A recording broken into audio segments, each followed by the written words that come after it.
ನಮಸ್ಕಾರ. ಏನು ಜೇಟ್ಲಿ ಬಜೆಟ್ 2017 ವಿಶೇಷ ಚರ್ಚಾ ಕಾರ್ಯಕ್ರಮಕ್ಕೆ ತಮಗೆಲ್ಲ ಆತ್ಮೀಯವಾದ ಸ್ವಾಗತ. ನಾನು ಶಶಿಧರ್ ಭಟ್. ನನ್ನ ಜೊತೆಗೆ 8 ಜನ ಅತಿಥಿಗಳು ಇರ್ತಾರೆ. ರಾಜಕೀಯ ಪಕ್ಷಗಳ ಮುಖಂಡರಿರ್ತಾರೆ, ಹಾಗೇನೆ ಏನು ಆರ್ಥಿಕ ತಜ್ಞರಿರ್ತಾರೆ. ನಾವು ಈ ಬಗ್ಗೆ ಚರ್ಚೆ ಮಾಡ್ತೀವಿ. ಏನು ಅರುಣ್ ಜೇಟ್ಲಿ ಅವರ ಮುಂಗಡ ಪತ್ರ ಮಂಡನೆಯಾಗಿದೆ. ಮೊದಲು ಬಂದಂಥ ರಿಯಾಕ್ಷನ್ಗಳು ಏನಿವೆ ಅಂತಂದರೆ, ಇದು ಯಾರೋ ಒಬ್ಬರು ದೆಹಲಿಯಿಂದ ರಿಯಾಕ್ಟ್ ಮಾಡಿದ್ದು ರೂರಲ್ ಇಂಡಿಯಾ ಶೈನ್ಸ್ ಅಂತ. ನನಗೆ ಗೊತ್ತಿಲ್ಲ ಏನು ಶೈನ್ ಆಗುತ್ತೆ. ಏನಿವೆ ಮೊದಲು ನಾನು ಇವತ್ತಿನ ಹೆಡ್ಲೈನ್ಸ್ ನೋಡೋಣ, ನಂತರ ನಾನು ಚರ್ಚೆಯನ್ನು ಪ್ರಾರಂಭ ಮಾಡ್ತೀನಿ. 2018ಕ್ಕೆ ಬಡತನ ಮುಕ್ತ ಭಾರತ ನಿರ್ಮಾಣ, ಹಳ್ಳಿಗೂ ವಿದ್ಯುತ್ ಗುರಿ, ರೈತರಿಗೆ ಸಾಲ ನೀಡಲು 10 ಲಕ್ಷ ಕೋಟಿ ರೂಪಾಯಿ.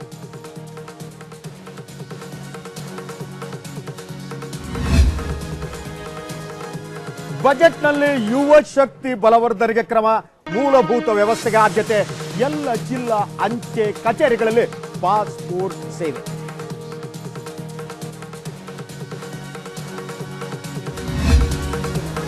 ರಕ್ಷಣಾ ಯೋಜನೆಗೆ 2,74,00,000 ಕೋಟಿ ರೂಪಾಯಿ.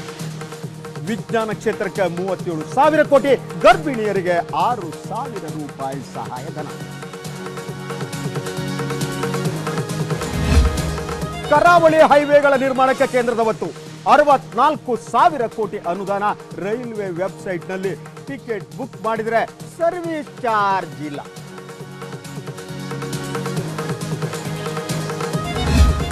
ಸಾಲ ಮಾಡಿ ವಂಚಿಸಿ ವಿದೇಶಗಳಿಗೆ ಪರಾರಿಯಾದವರ ಆಸ್ತಿ ಪಾಸ್ತಿ ಜಪ್ತಿ.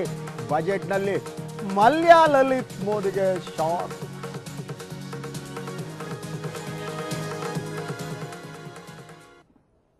ಎಸ್, ವಿತ್ತ ಸಚಿವ ಅರುಣ್ ಜೇಟ್ಲಿ ಅವರು ಸುಮಾರು 2 ಗಂಟೆ 10 ನಿಮಿಷಗಳ ಕಾಲ ತಮ್ಮ ಬಜೆಟ್ ಮಂಡನೆಯನ್ನ ಮಾಡಿದ್ರು. ಅವರು ಕುಳಿತುಕೊಂಡೇ ಈ ಸಲ ಬಜೆಟ್ ಅನ್ನ ಮಂಡಿಸಿದ್ರು.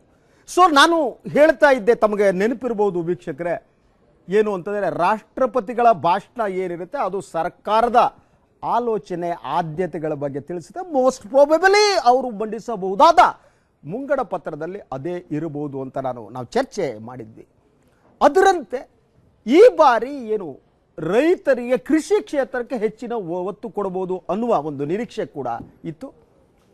ಎಸ್, ಹೆಚ್ಚಿನ ಒತ್ತು ಕೊಟ್ಟಂತೆ ಕಾಣುತ್ತೆ. ಆದರೆ ಪರಿಣಾಮ ಏನು ಅಂತ, ಹಾಗೆಯೇ ಟ್ಯಾಕ್ಸ್ ಸ್ಟ್ರಕ್ಚರ್ನಲ್ಲಿ ಮಾಡೋದ ಬದಲಾವಣೆ, ಡೆವಲಪ್ಮೆಂಟ್ ಎಲ್ಲವೂ ಇದೆ. ಅವರ ಆದ್ಯತೆ ಬಗ್ಗೆ ಚರ್ಚೆ ಮಾಡ್ತೇವೆ. ಮೊದಲನೇದಾಗಿ ನನ್ನ ಜೊತೆಗೆ ಇರುವ ಅತಿಥಿಗಳನ್ನು ತಮಗೆ ಪರಿಚಯ ಮಾಡಿಕೊಡ್ತೇನೆ. ನನ್ನ ಎಡಭಾಗದಲ್ಲಿ ಮೊದಲನೇದಾಗಿ IN ಪ್ರಸಾದ್ ಅವರಿದ್ದಾರೆ. ಅವರು ಲೆಕ್ಕ ಪರಿಶೋಧಕರು. ಹಾಗೆಯೇ ಅವರ ಪಕ್ಕದಲ್ಲಿ KV ರಾವ್ ಅವರು, ನಿನ್ನೆ ನೀವು 9 ಗಂಟೆಗೆ ನೋಡಿದರೆ ನಾವು ಚರ್ಚೆ ಮಾಡಿದ್ವಿ, ಅವರು ಕೂಡ ಆರ್ಥಿಕ ತಜ್ಞರಿದ್ದಾರೆ. ಹಾಗೆ ರೈತ ಹೋರಾಟಗಾರರಾಗಿರುವಂತಹ ಕೋಡಿಹಳ್ಳಿ ಚಂದ್ರಶೇಖರ್ ನಮ್ಮ ಜೊತೆಗೆ ಇದ್ದಾರೆ. ಹಾಗೆ ಏನು AAP ಪ್ರದೇಶ ಆಮ್ ಆದ್ಮಿ ಪಾರ್ಟಿಯನ್ನು ಪ್ರತಿನಿಧಿಸುವಂತಹ ಸುಮಿತ್ರಾ ಅಯ್ಯಂಗಾರ್ ಅವರು ನನ್ನ ಜೊತೆಗಿದ್ದಾರೆ. ನನ್ನ ಬಲಭಾಗದಲ್ಲಿ ಮೊದಲನೇದಾಗಿ ನಾನು ನಿಮಗೆ ಪರಿಚಯ ಮಾಡಿಕೊಡ್ತೀನಿ, TA ಶರವಣ ಅವರಿದ್ದಾರೆ, JDSನ ಮುಖಂಡರವರು. ಹಾಗೇನೆ ಅವರ ಜೊತೆಗೆ ನಟರಾಜ್ ಗೌಡ್ ಇದ್ದಾರೆ, ಕಾಂಗ್ರೆಸ್ ಪಕ್ಷವನ್ನ ಪ್ರತಿನಿಧಿಸ್ತಾರೆ. ಹಾಗೆ ಇನ್ನೊಬ್ಬರು, ಅವರು ನಿಮಗೆ ಗೊತ್ತಿದೆ, ನಿನ್ನೆ ಕೂಡ 9 ಗಂಟೆಗೆ ನಮ್ಮ ಏನು ಚರ್ಚೆಯಲ್ಲಿ ಇದ್ರು, ರೈಲ್ವೆ ಬಗ್ಗೆ ಅವರು ತಜ್ಞರಾಗಿದ್ದಾರೆ, ರೈಲ್ವೆ ಬಗ್ಗೆ ತಿಳ್ಕೊಂಡಿದ್ದಾರೆ, ಪ್ರಕಾಶ್ ಅವರು. ಹಾಗೇನೆ ನಮ್ಮ ಸ್ಟುಡಿಯೋಕ್ಕೆ ಆಗಾಗ ಬಂದು ನನ್ನ ಜೊತೆ ಜಗಳ ಮಾಡುವಂಥ ಭಾರತೀಯ ಜನತಾ ಪಕ್ಷದ ಅನ್ವರ್ ಮಾಣಪ್ಪಾಡಿ ಅವರಿದ್ದಾರೆ. ಇವತ್ತು ಕೂಡ ಅವರು ಬಜೆಟನ್ನು ಡಿಫೆಂಡ್ ಮಾಡ್ಕೊಳ್ಳೋದಕ್ಕೆಲ್ಲ ಶಸ್ತ್ರಾಸ್ತ್ರಗಳನ್ನು ಹಿಡಿದುಕೊಂಡು ನಿಂತಿದ್ದಾರೆ. ಎಸ್, ಮೊದಲು ನಾನು ಇವರೆಲ್ಲರ ಅಭಿಪ್ರಾಯವನ್ನು ಪಡೆದುಕೊಳ್ತೀನಿ. ನನಗೆ ಅನ್ನಿಸುವ ಹಾಗೆ ಈ ಮುಂಗಡ ಪತ್ರದಲ್ಲಿ ಏನು ಹೊಸ್ತಿದೆಯಾ ಅನ್ನೋದಕ್ಕೆ ನನಗೆ ಅನುಮಾನ ಕಾಡ್ತಾ ಇದೆ. ಒಂದು, ಎರಡನೇದಾಗಿ ಅವರ ಆದ್ಯತೆ ಏನಿತ್ತು, ಮೋದಿ ಸರ್ಕಾರದ ಆದ್ಯತೆಯಲ್ಲಿ ಎಲ್ಲೋ ಬದಲಾವಣೆ ಮಾಡೋದಕ್ಕೆ ಟ್ರೈ ಮಾಡೋದಕ್ಕೆ ಕಾಣುತ್ತೆ. ಕೃಷಿ ಕ್ಷೇತ್ರದ ಬಗ್ಗೆ, ಕಾರ್ಮಿಕರ ಬಗ್ಗೆ, ಗ್ರಾಮೀಣ ಅಭಿವೃದ್ಧಿಯ ಬಗ್ಗೆ ನಾವು ಹೆಚ್ಚಿನ ಒತ್ತು ಕೊಡ್ತೀವಿ ಅಂತ ಅವರು ತೋರಿಸಿಕೊಳ್ಳುವ ಯತ್ನ ನಡೆಸ್ದಂಗೆ ಕಾಣುತ್ತೆ. ಆದರೆ ಅದಕ್ಕೆ ಕಾಂಕ್ರೀಟ್ ಆದ ಯಾವುದೇ ಯೋಜನೆ ಕಾಣ್ತಾ ಇಲ್ಲ. ಒಂದು ರೂರಲ್ ಎಕಾನಮಿಯನ್ನು ಡೆವಲಪ್ಮೆಂಟ್ ಮಾಡೋದಕ್ಕೆ ಏನು ಅನ್ನೋದು ಅಲ್ಲಿ ನಮಗೆ ಕಾಣ್ತಾ ಇಲ್ಲ. ಮೊದಲನೇ ರೈತ ಮುಖಂಡರಾದ, yes sir, your turn, tell me, ಈ ಬಜೆಟ್ ಯಾರಾದ್ರೂ ರೂರಲ್ ಇಂಡಿಯಾ ಶೈನ್ಸ್ ಅಂತ ದೆಹಲಿಯಿಂದ ಪ್ರತಿಕ್ರಿಯೆ ಬರ್ತಾ ಇದೆ. I want to know whether rural India shines ಅಥವಾ ಏನೋ ಅವರಿಗೆ ಒಂಥರ ಬಾಳೆಹಣ್ಣು ಕೊಟ್ಟಾಗ ಇನ್ನೊಂದು ಕೊಟ್ಟಾಗ ಅಂತ ತೋರಿಸ್ದಂಗೆ ಕಾಣುತ್ತೆ.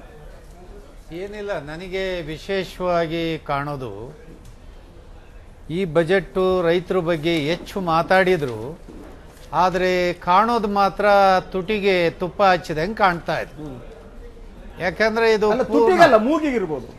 ಮೂಗಿಗೆ ತುಟಿವರೆಗೂ ತುಟಿ ಇನ್ನೂ ಬರ್ಬೇಕಾಯ್ತು. ರೈತರು ನಾಲ್ಗೆ ತೆಗೆದು ನೀವು ಅಲ್ಲ ಅವ್ರು ಹೇಳಿದ ಸ್ವಲ್ಪ correction ಮಾಡಿದಿರಿ. Right, ತುಟಿ sir. ಹೇಳ್ತಿದ್ದಾರೆ, ನೀವು ಮೂಗು ಹೇಳ್ತಿದ್ದೀರಾ. ಅದೇ ಮೂಗನ್ ಹೇಳ್ತೀರಾ. ಎರಡನೇದಾಗಿ ಇದರಲ್ಲಿ ವಿಶೇಷ ಏನ್ ಕಾಣುತ್ತೆ ಅಂದ್ರೆ ಬಹಳ ಮುಖ್ಯವಾಗಿ ಕಳೆದ ಬಜೆಟ್ಟಿನಲ್ಲಿ ಏನು ಹೇಳಿದ್ರು ನರೇಂದ್ರ ಮೋದಿ ಅವರು ಅದನ್ನೇ ರಿಪೀಟ್ ಮಾಡಿದ್ದಾರೆ ಇಲ್ಲಿ. ರೈತರ ಆದಾಯವನ್ನ ಹೆಚ್ಚು ಮಾಡಲಿಕ್ಕೆ ಡಾಕ್ಟರ್ ಸ್ವಾಮಿನಾಥನ್ ಅವರ ವರದಿಯನ್ನ ಆಧರಿಸಿ ರೈತರ ಕೃಷಿ ಉತ್ಪನ್ನಗಳಿಗೆ ಏನಿದೆ ಬೆಲೆ ಅದನ್ನ 2 ಪಟ್ಟು ಹೆಚ್ಚಾಗೋ ರೀತಿಯಲ್ಲಿ ನೀತಿಯನ್ನ ರೂಪಿಸಿ ರೈತರಿಗೆ ಲಾಭ ಕೊಡ್ತೀವಿ ಅಂತ ಹೇಳಿದ್ರು. ಆ ಡಾಕ್ಟರ್ ಸ್ವಾಮಿನಾಥನ್ ವರದಿ ಇದುವರೆಗೆ ಜಾರಿಗೆ ಬಂದಿಲ್ಲ ಅನ್ನೋದನ್ನ ಮತ್ತೆ ನಾನು ಸರ್ಕಾರಕ್ಕೆ ಜ್ಞಾಪಕ ನಾನು ಬರ್ತೀನಿ. ನಿಮ್ಮ ಪ್ರಕಾರ ನಿಮಗೆ ಈ ಒಂದು ಮುಂಗಡ ಪತ್ರದ ಬಗ್ಗೆ ತಮಗೆ ಸಮಾಧಾನ ಸಂತೃಪ್ತಿ ಇಲ್ಲ, am I right? 100%. Prasad, your turn. ನೀವೊಬ್ಬ ಲೆಕ್ಕ ಪರಿಶೋಧಕರಾಗಿ ಇನ್ನೊಂದಾಗಿ ಫಸ್ಟ್ ಕೃಷಿ ಕ್ಷೇತ್ರದ ಬಗ್ಗೆ ಮಾತಾಡೋಣ. ನಾವೆಲ್ಲ ಕೃಷಿ ಇದರಿಂದ ಈ ಬಜೆಟ್ ನಲ್ಲಿ ಫಸ್ಟ್ ಮೊಟ್ಟ ಮೊದಲ ಹೇಳಿದ್ದು ಫಾರ್ಮರ್ಸ್ ಇನ್ಕಮ್ ಬಂದು 5 years ಡಬಲ್ ಮಾಡ್ತೀನಿ ಅಂತ ಒಂದು ಸೂಚನೆ ಕೊಟ್ಟಿದ್ದಾರೆ. ಅದು ಬಿಟ್ಬಿಟ್ಟು ಕಂಪ್ಲೀಟ್ ಇವಾಗ ಡಿಜಿಟೇಷನ್ ಅಂದ್ರೆ ಎಲ್ಲ ಬ್ಯಾಂಕಿಂಗ್ ಕ್ಷೇತ್ರ ಕಂಪ್ಲೀಟ್ ಬ್ಯಾಂಕಿಂಗ್ ಚಾನೆಲ್ಸ್ ಎಲ್ಲ ಕಂಪ್ಲೀಟ್ ಮಾಡಿ ಆ್ಯಂಡ್ ಇದು ಅಗ್ರಿಕಲ್ಚರ್ಗೆ APMC ಪೆರಿಷಬಲ್ ಗೂಡ್ಸ್ ಏನಿದೆಯೋ ಅದೇ APMC ಇಂದ ತೆಗೆದಾಕಿ ಅಟ್ಲೀಸ್ಟ್ ಅವಾಗ ಏನಾಗುತ್ತೆ ಅಂದ್ರೆ ಅಗ್ರಿಕಲ್ಚರ್ ಪ್ರೊಡ್ಯೂಸ್ ಬಂದು ಡೈರೆಕ್ಟ್ಲಿ ಅವ್ರಿಗೆ ಈ ಸಣ್ಣ ಪುಟ್ಟದ okay Prasad, I want to know ಕೃಷಿ ಕ್ಷೇತ್ರದ ಬಗ್ಗೆ ನಿಮಗೆ ನಿಜವಾದ ಬದ್ಧತೆ ಅದಕ್ಕೆ ನೀವು ಇಡೀ ಗ್ರಾಮೀಣ ಪ್ರದೇಶದ ಆರ್ಥಿಕತೆಯನ್ನ ಸುಧಾರಿಸದೆ ಕಾಂಕ್ರೀಟ್ ಆಗಿ ಏನ್ ಮಾಡ್ತೀರಿ? ನನಗದು ಕಾಣ್ತಾ ಇಲ್ಲ ಬಜೆಟ್ ನಲ್ಲಿ. ಒಂದೇ ಒಂದಂದ್ರೆ ಫಾರ್ಮರ್ಸ್ ಇನ್ಕಮ್ ಡಬಲ್ ಇನ್ಕಮ್ ಇದು ಇನ್ಕ್ರೀಸ್ ಮಾಡ್ತೀನಿ ಅಂದ್ರೆ ಅದೊಂದೇನೋ ಒಂದು ಪಾಲಿಸಿ ಇರಬೇಕು. ಫಾರ್ಮರ್ಸ್ ಇನ್ಕಮ್ಗೆ ಇವಾಗ ₹100 ಇರೋದು ₹200 ಡಬಲ್ ಇನ್ಕಮ್ ಮಾಡ್ತೀನಿ ಅಂದ್ರೆ ಅದೊಂದೇ ಆಕ್ಚುಲಿ ಸಾಕು. ಇವತ್ತು ಒಟ್ಟಾರೆ ಅದೊಂದೇ ಸಾಕು ನಿಮಗೆ? ಇಲ್ಲ, ಮೈನ್ ಫೋಕಸ್ ಸಂತೋಷ, ತೃಪ್ತಿ ಇದೆ. ಆಮೇಲೆ ಇನ್ನೊಂದು ರೂರಲ್ ಎಕಾನಮಿ ಅಂದ್ರೆ ಇವತ್ತು 24 ಲಕ್ಷ ಕೋಟಿ ಗವರ್ಮೆಂಟ್ ಎಕ್ಸ್ಪೆಂಡಿಚರ್ ಮಾಡ್ತಾರೆ. ಫಸ್ಟ್ ರಿಯಾಕ್ಷನ್ ನಿಮಗೆ ಈ ಮುಂಗಡ ಪತ್ರದ ಬಗ್ಗೆ ಸಂತೋಷ ಇದೆ ಇಲ್ಲ ಅಂದ್ರೆ ಇದರ ಪ್ರಮಾಣ ಆಕ್ಚುಲಿ ಎಷ್ಟುವರೆಗೂ ಇಂಪ್ಲಿಮೆಂಟ್ ಆಗುತ್ತೆ ಅಂತ ಇದು ಕ್ವಶನ್ ಮಾರ್ಕ್ ಇದೆ. ಹೌದು, farmers is always been affected in all the 70 years and will continue to affect. KV Rao, your turn. ನಿನ್ನೆ ನಾವು ಡಿಸ್ಕಸ್ ಮಾಡಿದ್ವಿ, ತಾವು ಹೇಳಿದ್ರಿ ಮುಂಗಡ ಪತ್ರ ಹೇಗೆ ಬರುತ್ತೆ, ತುಂಬಾ ನಿರೀಕ್ಷೆಯನ್ನು ಇಟ್ಕೊಂಡು ತಾವು ಮಾತಾಡಿದ್ರಿ. ಈಗ ನಿಮ್ಮ ನಿರೀಕ್ಷೆ ಹುಸಿಯಾಗಿದೆಯೋ ಅಥವಾ ನಿಜವಾಗಿದೆಯೋ ಸರ್? ಸೆಕ್ಟರ್ ವೈಸ್ ತಗೊಳ್ಳೋದಾದ್ರೆ, ಸೆಗ್ಮೆಂಟ್ ವೈಸ್ ತಗೊಳ್ಳೋದಾದ್ರೆ ಅದೇ ಹೇಳ್ತೀನಿ. ಫಾರ್ಮ್ ಸೆಕ್ಟರ್ ನಲ್ಲಿ ನಾನು ನಿನ್ನೆ ಒಂದು ಮಾತು ಹೇಳಿದೆ, ಅದು ಇವತ್ತು ಸತ್ಯ. ನಿರೀಕ್ಷೆ ಯಾವಾಗಲೂ ನಮ್ಮ ಸಂತೋಷವನ್ನು ಕಡಿಮೆ ಮಾಡ್ತದೆ. ನನಗೆ ಫಾರ್ಮ್ ಸೆಕ್ಟರ್ ವಿಷಯದಲ್ಲಿ ಒಂದು ಮೇಜರ್ ಡಿಮಾಂಡ್ ಇತ್ತು ಫಾರ್ಮಿಂಗ್ ಕಮ್ಯುನಿಟಿಯಲ್ಲಿ. ಅದು ಬ್ಯಾಂಕಿನವರಿಗೆ ಆಗ್ತದಾ, ಅದು ಎರಡನೇ ವಿಷಯ. ಏನು ಲೋನ್ ವೇವರ್ಸ್ ಫಾರ್ಮ್ ಸೆಕ್ಟರ್ಗೆ ಎಲ್ಲ ಕೃಷಿಕರು ಅದನ್ನು ಎಕ್ಸ್ಪೆಕ್ಟ್ ಮಾಡ್ತಾರೆ. ಅದಿಲ್ಲ, ಅದು ಯಾಕೆ ಇಲ್ಲ, ಅದು ಎರಡನೇದು. ಬ್ಯಾಂಕ್ಸಿಗೆ ಮಾಡ್ಲಿಕ್ಕೆ ಆಗ್ತಾ ಇಲ್ಲ. ಸೊ ಫಾರ್ಮಿಂಗ್ ಕಮ್ಯುನಿಟಿ ಇದೇ ಒಂದು ಮೈನ್ ಪಾಯಿಂಟ್. ಡೈರೆಕ್ಟ್ ಬೆನಿಫಿಟ್ ಅವರಿಗೆ ಏನೋ ಫಾರ್ಮ್ ಲೋನ್ ವೇವರ್ಸ್. ನಿಮ್ಗನ್ಸುವಾಗ ಕೃಷಿ ಕ್ಷೇತ್ರಕ್ಕೆ ಏನು ಅರುಣ್ ಜೇಟ್ಲಿ ಅವರು ಕೊಡುಗೆಯನ್ನ ಕೊಟ್ಟಿದ್ದಾರೆ? Are you satisfied or not? To be frank, I am not satisfied. You are not satisfied? Yes. Sumitra Iyengar, what is your view on this? ಈ ಮೊದಲ ರಿಯಾಕ್ಷನ್ ಏನು ಕೃಷಿ ಕ್ಷೇತ್ರಕ್ಕೆ ಏನು ಕೊಡುಗೆ ಏನಿದೆ ಅದ್ರ ಬಗ್ಗೆ are you satisfied or not? Not at all. In fact ನಾನು ಅವ್ರು ಹೇಳ್ದಂಗೆ ಇದು waiver of the farm loans ಅದು ಮುಖ್ಯವಾಗಿ ತಗೊಳ್ತಾರೆ ಅಂತ ಅನ್ಕೊಂಡಿದ್ದೆ. ಆದರೆ NPAಗೆ ಮಾತ್ರ 1% ಕಡಿಮೆ ಮಾಡಿ ಅವ್ರದ್ದು ಬ್ಯಾಂಕನ್ನು ಸೇಫ್ ಗಾರ್ಡ್ ಮಾಡಿಕೊಂಡ್ರು ವಿನಃ ನಮ್ಮ ರೈತರಿಗೆ ಏನು ಸೇಫ್ ಗಾರ್ಡು ಬರಲಿಲ್ಲ, ಏನು ಆ ಥರ ಒಂದು ಉಫ್ಫು ಬರಲಿಲ್ಲ. So yes Saravana, your last you BJP. ಮೊಟ್ಟ ಮೊದಲನೇದಾಗಿ ಹೇಳಬೇಕಾಗಿದ್ರೆ ಈ ರಾಷ್ಟ್ರದ ಬೆನ್ನೆಲುಬು ರೈತರನ್ನ ನಾವು ಯಾವಾಗಲೂ ಕೂಡ ಪ್ರೋತ್ಸಾಹ ಕೊಟ್ಟು ಆ ಒಂದು ಉತ್ಪಾದನಾ ಏನಿದೆ ಅದನ್ನ ವ್ಯವಸ್ಥೆಯನ್ನ ಅವರಿಗೆ ಪ್ರೋತ್ಸಾಹ ಕೊಡುವ ನಿಟ್ಟಿನಲ್ಲಿ ಎಲ್ಲ ಸರ್ಕಾರಗಳು ಮಾಡಬೇಕು ಅಂತೇಳಿ ಬರೀ ಭಾಷಣ ಮಾಡ್ತೀವಿ. ಆದರೆ ಇವತ್ತು ಈ ಬಡ್ಜೆಟ್ ಅಲ್ಲಿ ನೋಡಿದ್ರೆ ಕಳೆದ 3 ವರ್ಷದ ಈ ನರೇಂದ್ರ ಮೋದಿ ಅವರ ಸರ್ಕಾರ ರೈತರಿಗೆ ಯಾವತ್ತೂ ಕೂಡ ನಿರ್ಲಕ್ಷ್ಯ ಮಾಡ್ತಾ ಬಂದಿದೆ. ಈ ಬಜೆಟ್ ಅಲ್ಲಿ ಕೂಡ ಯಾವುದೇ ರೈತರ ಪರವಾಗಿ ರೈತರ ಹಿತ ಕಾಪಾಡುವ ನಿಟ್ಟಿನಲ್ಲಿ ಯಾವುದೇ ತರ ಒಂದು ಒಳ್ಳೆ ಯೋಜನೆಗಳನ್ನ ತಂದಿಲ್ದಿರತಕ್ಕಂಥದ್ದು ಇದು ನಿಜವಾಗ್ಲೂ ಕೂಡ ನಮಗೆಲ್ಲ ಕೂಡ ದುರಂತ ಮತ್ತು ನೋವು ತರುವಂತ ಸಂಗತಿ. ಈ ಬಜೆಟ್ ಅಲ್ಲಿ ರೈತರಿಗೆ ಕೃಷಿಕರಿಗೋಸ್ಕರ ಹೊಸದಾಗಿ ಯಾವುದೇ ತರ ಒಂದು ಉಪಯೋಗ ಆಗುವಂತ ವ್ಯವಸ್ಥೆಯನ್ನ ಮಾಡಿಲ್ಲ ಅಂತೇಳಿ ನೇರವಾಗಿ ಆರೋಪ ಮಾಡಿ. ಅದಕ್ಕೆ ನಾವಲ್ಲಿ ನೋಡ್ತಾ ಇದ್ದ ನಮ್ಮ ಮಾಜಿ ಪ್ರಧಾನಿಗಳು ದುಃಖತಪ್ತರಾಗಿ ಕೂತಿದ್ರು ಪಾಪ. ಹೌದು, ಬಹಳ ನೋವು ಮಾಡ್ಕೊಂಡಿರ್ತಾರೆ ಅವರು ಕೂಡ ಒಬ್ಬ ರೈತರ ಮಗನಾಗಿ ಅಲ್ಲಿ ಅವ್ರು ನೋಡ್ತಾ ಇದ್ದಾರೆ. ಬಹುಶಃ ಮಾನಪಾಡಿ ಅದನ್ನು ಒಪ್ಪಲ್ಲ ಅಂತ ಹೇಳಿ ನಾನು ಭಾವಿಸ್ತಾ ಇದ್ದೀನಿ. ಅವ್ರು ಯಾವಾಗ್ಲೂ ಕೂಡ ಡಿಪೆಂಡ್ ಮಾಡ್ಕೊಳ್ಳೇಬೇಕು, ಆ ಪರಿಸ್ಥಿತಿಯಲ್ಲಿ ಅವ್ರು ಇದ್ದಾರೆ. ಇರ್ಲಿ, ನಾನ್ ಹೇಳೋದು ಇವತ್ತು ಈ ಬಡ್ಜೆಟ್ ಬರೋ ಮುಂಚಿತವಾಗಿ ನಾವು ಕೂಡ ಬಹಳ ನಿರೀಕ್ಷೆ ಇಟ್ಕೊಂಡಿದ್ವಿ. ಏನೋ ಇವತ್ತು ಈ ಬಡ್ಜೆಟ್ ಅಲ್ಲಿ ಅರುಣ್ ಜೇಟ್ಲಿ ಅವರು ಬಹಳಷ್ಟು ಪ್ರಿಪರೇಷನ್ ಆಗ್ತಾ ಇದ್ದಾರೆ, ಎಲ್ಲಾ ತರ ಒಂದು ಒಳ್ಳೆ ಈ ಒಂದು ಹಣ ಬದಲಾವಣೆ ಆದ ನಂತರ ಬರತಕ್ಕಂತ ಮೊದಲನೇ ಬಡ್ಜೆಟ್ ಜನರ ಒಂದು ಹಿಡಿತವನ್ನ ಇಟ್ಕೊಂಡು ಇವತ್ತು ಮಾಡ್ತಾರೆ ಅಂತ ಅನ್ಕೊಂಡಿದ್ವಿ. ಖಂಡಿತ ಸಮಾಧಾನ ಆಗಿಲ್ಲ ಈ ಬಡ್ಜೆಟ್. ಈ ಬಡ್ಜೆಟ್ ಒಂದು ಮುಂಚೆಲ್ಲ ಏನು ಘೋಷಣೆ ಮಾಡ್ತಾ ಇದ್ರು ಅದೇ ತರ ಒಂದು ಘೋಷಣೆಯ ಬಡ್ಜೆಟ್. ಈ ಬಡ್ಜೆಟ್ ಅಲ್ಲಿ ಈ ಅಮಾನ್ಯೀಕರಣದಿಂದ ಆದ ತೊಂದರೆಗಳನ್ನ ತೇಪೆ ಹಚ್ಚಲಿಕ್ಕೆ ಪ್ರಯತ್ನ ಮಾಡಿದರೆ ಹೊರತು ಅದು ಸಾಧ್ಯ ಆಗಿಲ್ಲ. ಸಾಧ್ಯ ಆಗಿಲ್ಲ ಯಾಕಂದ್ರೆ GDP ಗ್ರೋತ್ ಈಗ 6.5 ಇಳಿತದೆ ಅನ್ನೋದನ್ನು ಅವ್ರು ಒಪ್ಕೊಳ್ಳಕ್ ತಯಾರಾಗಿಲ್ಲ. 7.2 ಆಗ್ತದೆ ಅಂತ ಹೇಳ್ತಾರೆ. ಈಗ ಜನಗಳೆಲ್ಲ ಏನು ಈಗ ಜಾಬ್ ಕಳ್ಕೊಂಡ್ರು ಲಾಸ್ಟ್ ಅಮಾನ್ಯೀಕರಣದಿಂದ.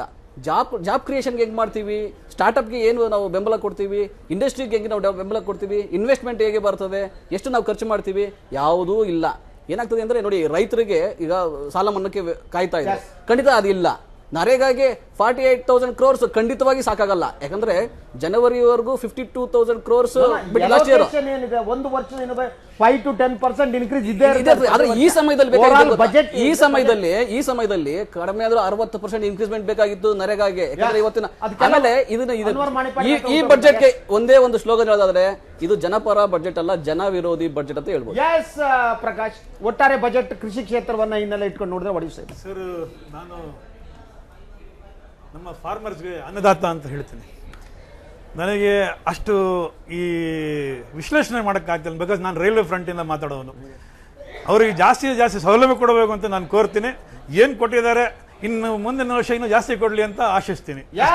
ಅನ್ವರ್ ಮಾಣಿಪಾಡಿ, ಈಗ ಎಷ್ಟು ಜನ ವ್ಯಕ್ತಪಡಿಸಿದ್ದಾರೆ ಅಭಿಪ್ರಾಯ? ಒಂದು ನನಗೆ ಬಹಳ ಅದ್ಭುತ ಕಾಣಿಸ್ತಾ ಇತ್ತು. ನಿಮ್ಗೆ ಇಲ್ಲಿಂದ ಕೂತ್ಕೊಂಡು ಅಲ್ಲಿ ಸೆಂಟ್ರಲ್ ಪಾರ್ಲಿಮೆಂಟ್ ಬೋರ್ಡ್ ಯಾರು ಕೂತ್ಕೊಂಡಿದ್ದಾರೆ ಅವರ ಮುಖದಲ್ಲಿ ಬೇಸರ ಉಂಟು. ಅವ್ರು ಹೀಗೆ ಹೇಳ್ತಿದ್ದಾರಲ್ಲ, ಅದ್ಭುತ. ನಾವು ಒಂದು ಹೇಳಕ್ ಬಯಸ್ತೇನೆ, ಇದು ಬಹಳ ಒಂದು ಉತ್ತಮ, ಎಸ್ಪೆಷಲಿ ಅಗ್ರಿಕಲ್ಚರ್ ಬುಡದಿಂದ ಗಟ್ಟಿ ಮಾಡ್ಕೊಂಡು ಬರ್ತಿರೋ ಒಂದು ಬಜೆಟ್ ಇದೆ.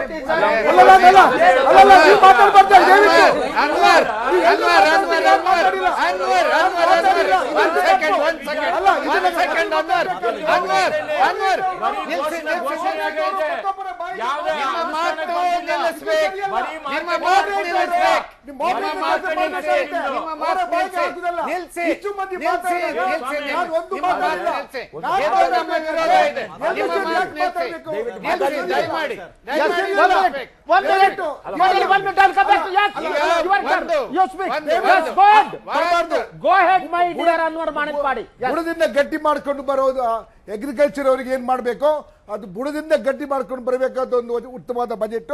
ನೀವು ನೋಡಿದ್ರೆ ಯಾವ ರೀತಿಯಲ್ಲಿ ದಯವಿಟ್ಟು ಮಾತಾಡಬೇಡಿ. ಇಲ್ಲ, mister moderator, this is not proper. ಹೇಳ್ತೇನೆ, ದಯವಿಟ್ಟು ಓದಿ. ಗ್ರಾಮೀಣ ಅಭಿವೃದ್ಧಿಗೆ ಒಟ್ಟು 1,89,00,000 ಕೋಟಿ.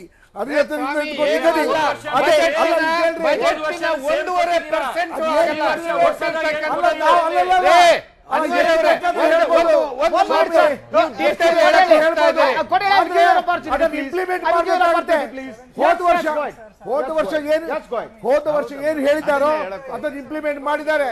ಅದರ ಪ್ರೂಫ್ ಕೂಡ ಮಾತ್ರ ಇದೆ ಇತ್ತು. ಅದೇ ರೀತಿ ಈ ಸಲ ಯಾವ ರೀತಿಯಲ್ಲಿ ಅದನ್ನು ಪ್ರಾಮಿಸ್ ಮಾಡಿದಾರೋ ಅದೇ ರೀತಿಯಲ್ಲಿ ಎಲ್ಲವನ್ನು ಇಂಪ್ಲಿಮೆಂಟ್ ಮಾಡ್ತಾರೆ. ಒಟ್ಟು ಎಷ್ಟೋ ಹೇಳಿ ಇಂಪ್ಲಿಮೆಂಟ್ ಮಾಡಿದಾಗ ಹೇಳಿಲ್ಲ. ಉಳಿದ ಪ್ಯಾನಲಿಸ್ಟ್ ಒಂದು ನಿಮಿಷ ದಯವಿಟ್ಟು ಅಲ್ಲ, why should you are not interfere. You are interfere ಮಾಡಿಲ್ಲ ನೀವು. ನಾನ್ ಮಾತ್ರ ಯಾಕೆ ಇಂಟರ್ಫಿಯರ್ ಮಾಡಿ ಅದರ ಹತ್ರ ಮಾತಾಡಿ.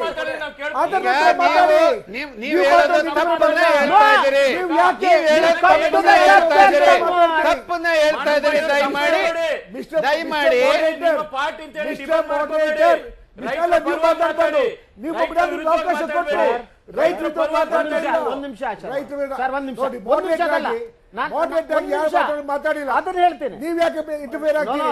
ದಯವಿಟ್ಟು ನಂಗೆ ಮಾತಾಡಿ ಬಿಡಬೇಕು. ಮಾಡರೇಟರ್ ಆಗಿ ನೀವು ನೋಡಿ ಮಾತಾಡಬಾರ್ದು. ಸರ್. ಕೇಳಿ ನನ್ನ ಮಾತನ್ನ. ನಾನು ಹೇಳೋದು ಕೇಳಿ. ನಾನು ಮುಗಿಸ್ತೇನೆ. ಕೇಳಿ. ನಾನು ಮುಗಿಸ್ತೇನೆ. ಕೇಳ್ಬೇಕು ಇಲ್ಲ. ನೀವು. ಅದಲ್ಲ, ನೀವು ಕೇಳ್ಬೇಕು. ದಬ್ಬಾಳಿಕೆಗೆ ಒಳಗಾಗಲ್ಲ ನಾವು. ನೋಡಿ ನೀವು ಪಕ್ಷವನ್ನ ಡಿಪೆಂಡ್ ಮಾಡ್ಕೊಳ್ಳೋದಕ್ಕೆ ನೋಡ್ತಾ ಇದ್ದೀರಿ. ನಿಮಗೆ ಕೃಷಿ ಬಗ್ಗೆ ಗೊತ್ತಿಲ್ಲ ಅನ್ನೋದನ್ನ ನೀವು ವ್ಯಕ್ತಪಡಿಸ್ತಾ ಇದ್ದೀರಿ. ನೀವು ಕೃಷಿ ಬಗ್ಗೆ ಏನು ಗೊತ್ತಿಲ್ಲ, ಕೃಷಿ ಬಗ್ಗೆ ಗೊತ್ತಿಲ್ಲದವರು ನೀವು ಮಾತಾಡಿದ್ರೆ ಅರ್ಥ ಇಲ್ಲ. ದಯಮಾಡಿ ನೀವು ಹೇಳೋದ್ರಲ್ಲಿ ಅರ್ಥ ಇಲ್ಲ. ಒಂದ್ ನಿಮಿಷ ಸರ್, ಜನತೆಗೆ ಬಡತನ ಹೊರತುಪಡಿಸಿ ಗುರಿ. ಅನ್ವರ್ ಒಂದ್ ನಿಮಿಷ ಸರ್, 2019 ಅನ್ವರ್ ಮಾಡಿಪಾಡಿ ಒಂದ್ ನಿಮಿಷ, ಮುಗಿಸಲು ಮುಖ್ಯ ಒಂದ್ ಭಾರತ. ನಿಮಿಷ ಸರ್, ಅದೇ ಅಲ್ಲ, ಒಂದು ನಿಮಿಷ ಸರ್, ಎಲ್ಲ ಓದಿದೀವಿ. You stop 1 minute. ಸಂಕಲ್ಪ 2,000 ಕೋಟಿಗೂ ಇದೆಲ್ಲ ಕೊಟ್ಟದ್ದು ಒಂದ್ ನಿಮಿಷ ತಮಾಷೆಗೆ ಕೊಟ್ಟಿಲ್ಲ. ಸ್ವಾಮಿ, ಆ ಬಡವರಿಗೆ ಸ್ವಾಮಿ ಇಲ್ಲಿ ಕೇಳಿ, ಯಾರಿದ್ದಾರೆ ಅನ್ವರ್ ಅವರೇ, ಗ್ರಾಮೀಣರಿಗೆ, ನೀವು ಹೇಳ್ತಾ ಇರೋದು ಒಂದು ಎಲ್ಲ ಪಕ್ಷದ ಒಂದು ಪಕ್ಷವನ್ನ ಡಿಪೆಂಡ್ ಮಾಡ್ಕೊಳಕ್ ಹೇಳ್ತಾ ಇದ್ದಾರೆ. ಅದನ್ನ ಮಾತಾಡಬೇಡಿ ರೈತರ ವಿಷಯದಲ್ಲಿ. ಅಪೋಸ್ ಮಾಡ್ಬೇಕು. ಆಯ್ತಾ? ನೀವೆಲ್ಲ ಹೇಳ್ತಿದ್ರೆ ಏನ್ ಮಾಡಕ್ಕಾಗಲ್ಲ. ಆಯ್ತಾ? ಅದು ಬರೋದಿಲ್ಲ, ಮುಗಿಸಿದ್ರಾ? ಗೊತ್ತಾಗುತ್ತೆ. ಎಷ್ಟು ಉತ್ತಮ ಬಜೆಟ್ ಅಂತ ಹೇಳಿ. ಮುಗಿಸಿದ್ರಾ ಸರ್? ಹಳ್ಳಿಗಳಿಗೆ ಹೋಗಿ ರೈತರ ಹತ್ರ ಕೇಳಿ ಮುಗಿಸಿದ್ರಾ ಸರ್? ಎಷ್ಟು ಖುಷಿ ಪಡ್ತಾರೆ. ಅಡ್ಡು ಹೇಳ್ತಾರೆ ಬಿಡಿ, ಒಂದ್ ನಿಮಿಷ. ನಿಮಗೆ ಅಡ್ಡು ಹೇಳ್ತಾರೆ. ಆತ್ಮಹತ್ಯೆ Please one minute, your time. Please one minute. ಸರ್ಕಾರದಲ್ಲಿ ಸರ್, ಒಂದ್ ನಿಮಿಷ. ಆತ್ಮಹತ್ಯೆ ಮಾಡ್ಕೊಳ್ಳೋದು ಮುಖ್ಯ ಅನ್ವರ್ ಸರ್ಕಾರದಲ್ಲಿ. ಸರ್, ಈಗ ಅದು ನೋಡಿ ಇಡೀ ರಾಜ್ಯದಲ್ಲಿ ನೋಡಿ. ಅವ್ರು ಇಡೀ ಆತ್ಮಹತ್ಯೆ ರಾಜ್ಯದಲ್ಲಿ ಮಾಡ್ತಾರೆ. ಕೇಳ್ಬೇಕು ನಮ್ಮ ನೀವು. ಸರ್ಕಾರ ಬಂದ ನಂತರ ಆತ್ಮಹತ್ಯೆಗಳು ಕಮ್ಮಿ ಆಗಿದೆ. ಅವ್ರ ಸರ್ಕಾರದಲ್ಲಿ ಆದದ್ದು. ಅಯ್ಯೋ ಹೇಳಿ. ಯಾಕೆ ಹೇಳ್ತೀರಿ? ಬಹಳ ನಾಚಿಕೆಗೇಡಿದು, ಬಹಳ ನಾಚಿಕೆಗೇಡ್ಬಿಡ್ರಿ ಇದು. ಡೀಟೇಲ್ಸ್ ನೋಡಿ. ಅನ್ವರ್ ನೀವು ಒಂದ್ ನಿಮಿಷ, ಒಂದ್ ನಿಮಿಷ ಸರ್. 10 ವರ್ಷ All panelists, I request you people 1 minute. ಒಂದ್ ನಿಮಿಷ. ರಾಷ್ಟ್ರ ಇದು ಪಬ್ಲಿಕ್ ಸ್ಪೀಚ್ ಮಾಡೋ ಜಾಗ ಅಲ್ಲ. ಅಲ್ಲ. ಒಂದ್ ನಿಮಿಷ ತಡ್ಕೊಳ್ಳಿ ಸರ್. Emotional ನಾನು ಒಂದು ಪ್ರಶ್ನೆ ಕೇಳ್ತೀನಿ, ಅದು ನನ್ನ ಹಕ್ಕು. Emotional ಪ್ರಶ್ನೆ ಬೇಡ. ನೀವು ಉತ್ತರ ಕೊಡಬೇಕು. ಅಷ್ಟೇ. ಮತ್ತು ನೀವು ಪ್ರಶ್ನೆ ಕೇಳಿದಾಗ ಇನ್ನೊಬ್ಬರ ಪ್ರತಿಕ್ರಿಯೆ ಕೇಳೋದು ನನ್ನ ಹಕ್ಕು. ಆದ್ರಿಂದ ಸರ್, ನಾನು ನಿಮಗೆ ಮನವಿ ಮಾಡ್ತೀನಿ, ದಯವಿಟ್ಟು ಒಂದ್ ನಿಮಿಷ. ತಾವು ಎಷ್ಟು ವರ್ಷ ರಾಜಕೀಯದಲ್ಲಿ ಇದ್ದೀರೋ ಗೊತ್ತಿಲ್ಲ. ನೀವು ರಾಜಕೀಯದಲ್ಲಿ ಇದ್ದ ಹೆಚ್ಚು ವರ್ಷ ನಾನು ಪತ್ರಿಕೋದ್ಯಮದಲ್ಲಿ ಇದ್ದೀನಿ. ಅದಕ್ಕೆ ಬೇಗ ಹೇಳ್ಬೇಕಾದ್ರೆ ಮಾಡ್ಬೋದಾ? ಒಂದ್ ನಿಮಿಷ. ಹಾಗಿದ್ರೆ ಒಂದ್ ನಿಮ್ ನಿಮಿಷ. ಖುಷಿ ಬಂದಾಗ ಮಾಡ್ಬೋದಾ? ಆಗಲ್ಲ. ಒಂದ್ ನಿಮಿಷ ಹೇಳಿ. ನನಗೆ ಮಾಡರೇಟ್ ಹ್ಯಾಂಗ್ ಮಾಡ್ಬೇಕು ಅಂತ ಯಾರು ಕಲಿಸ್ಕೊಡ್ಬೇಕಾದ ಅಗತ್ಯ ಅಲ್ಲ. ಮಾತ್ರ ಕ್ಲಾರಿಫೈ ದಟ್. ಮಾತ್ರ ಯಾರು ಮಾತಾಡೋದು ಬಂದೆ. ಇಂಟರ್ಫಿಯರ್ ಆಗದವ್ರು ನೀವು. ಬಂದೆ. ನಾನ್ ಮಾತಾಡೋದು ಯಾಕೆ ಇಂಟರ್ಫಿಯರ್ ಆದ್ರಿ? ಪ್ರಿಯ ವೀಕ್ಷಕರೇ, ಏನಪ್ಪ ಕೃಷಿ ಕ್ಷೇತ್ರಕ್ಕೆ ಅವ್ರು ಕೊಟ್ಟಿದ್ದು ನಾನು ವಿವರ ತಗೋತೀನಿ. ಅವರು ಜೇಟ್ಲಿ ಹೇಳ್ತಾರೆ 1 ಕೋಟಿ ಜನರನ್ನ ಬಡತನದಿಂದ ಹೊರಕ್ಕೆ ತರ್ತೀನಿ. ಈ ದೇಶದ ಒಟ್ಟು ಜನಸಂಖ್ಯೆ ಎಷ್ಟಿದೆ ಅಂತ ಗೊತ್ತಿದೆ. ಅದರಲ್ಲಿ ಉದ್ಯೋಗ ಸೃಷ್ಟಿಗೆ ಆದ್ಯತೆ ಅಂತ ಹೇಳ್ತಾರೆ. ಏನು ಆದ್ಯತೆ ಉದ್ಯೋಗ ಸೃಷ್ಟಿಗೆ? ನೀವು ಯಾವ ಆದ್ಯತೆಯನ್ನು ಕೊಡ್ತಿದ್ದೀರಿ? ಆ ವಿವರಗಳು ನನಗಿಲ್ಲಿ ನೆನಪಿಲ್ಲ. ಮನ್ರೇಗಾಗೆ ಸಂಬಂಧಪಟ್ಟಂತೆ 100 ದಿನಗಳ ಉದ್ಯೋಗ ಕೊಡ್ತೀವಿ, ಅದು ಮೊದಲಿಂದ ಇದ್ದಿದ್ದು, ಇವತ್ತು ಅನೌನ್ಸ್ಮೆಂಟ್ ಅಲ್ಲ. ಹಾಗೇನೆ 2018ಕ್ಕೆ ಬಡತನ ಮುಕ್ತ ಭಾರತವನ್ನ ನಿರ್ಮಾಣ ಮಾಡ್ತೀನಿ.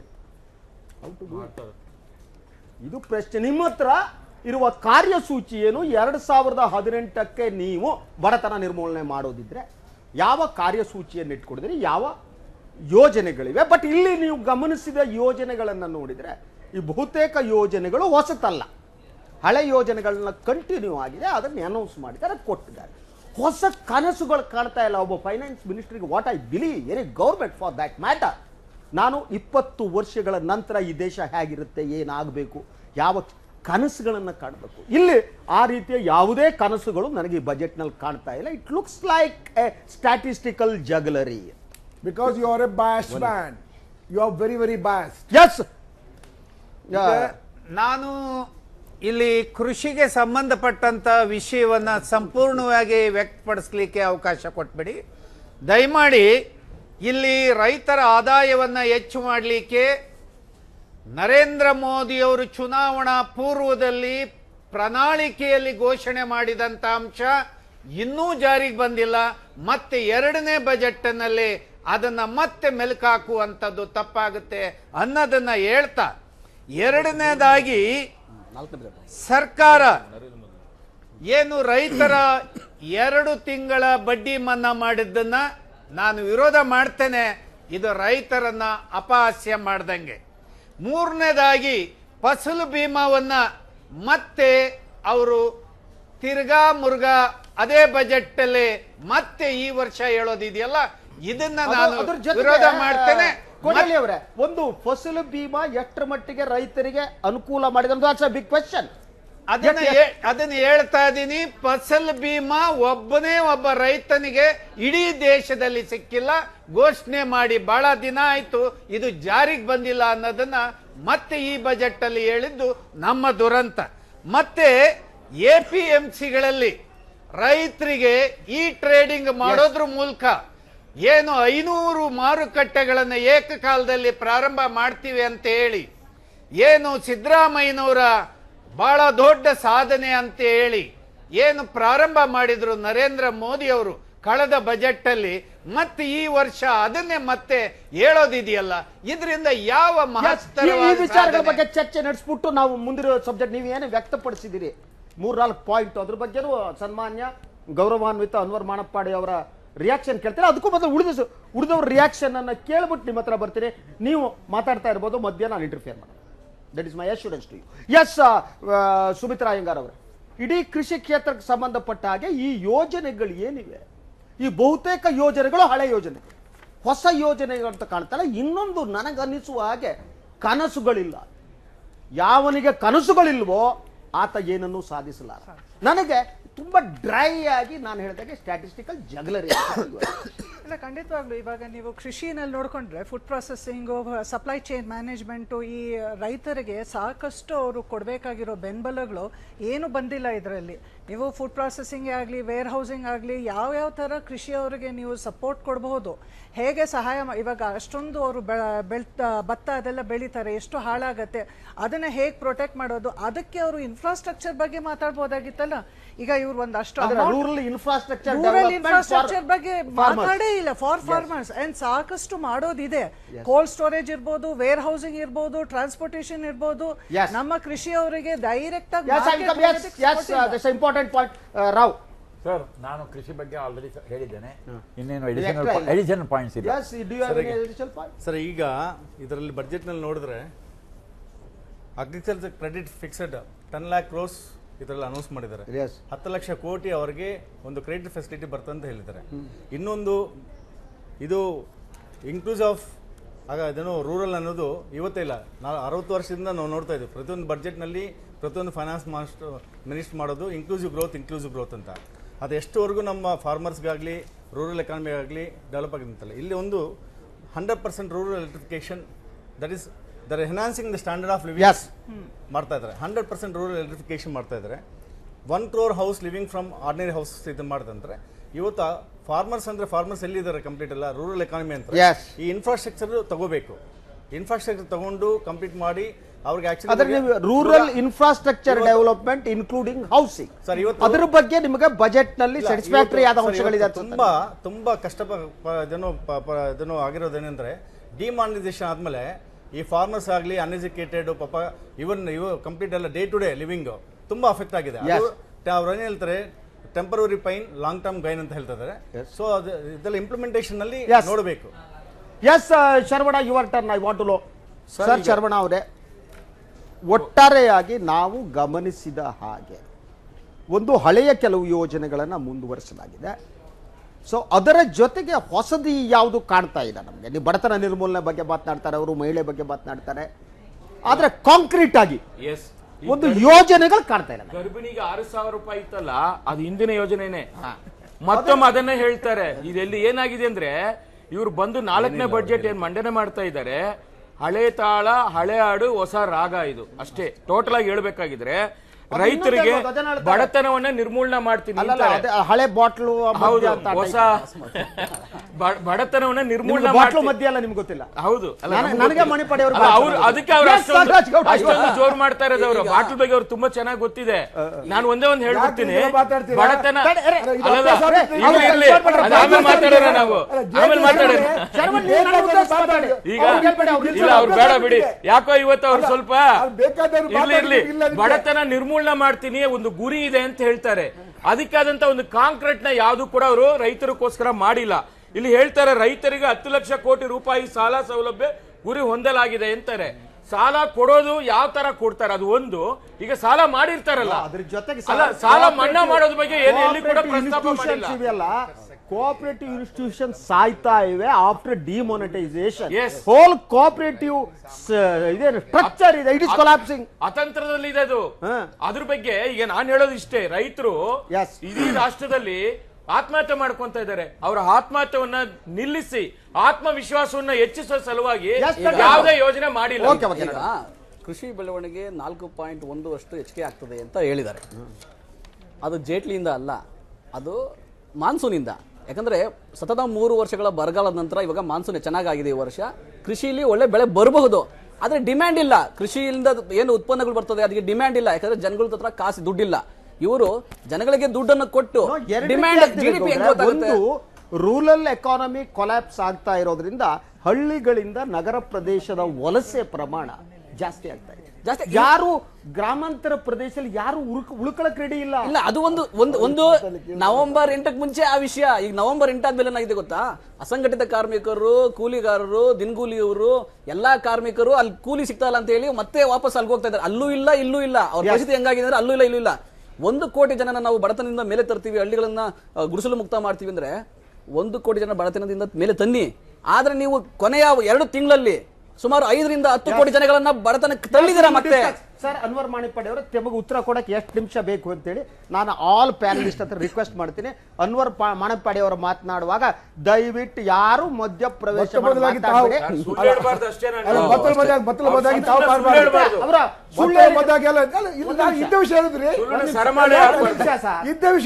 ಅವ್ರಿಗೆ ಏನ್ ಹೇಳ್ತಾರೆ ಅನ್ನೋದನ್ನ ತಾವು ಬರ್ದಿಟ್ಕೊಳ್ಳಿ, ನಾನು ಬರ್ದಿಟ್ಕೋತೀನಿ. ಅವ್ರು ಮಾತು ನಿಲ್ಲಿಸಿದ ಮೇಲೆ ಉತ್ತರ ಕೊಡೋಣ. ಮಧ್ಯ ಏನಾದ್ರು ಕೇಳಕ್ ಹೋದ್ರೆ ಅವ್ರಿಗೆ ಸಿಟ್ಟು ಮುಂಚೆನೆ ಜೇಟ್ಲಿ ಸುಳ್ಳು ಹೇಳಿದ್ದಾರೆ. ಆ ತರ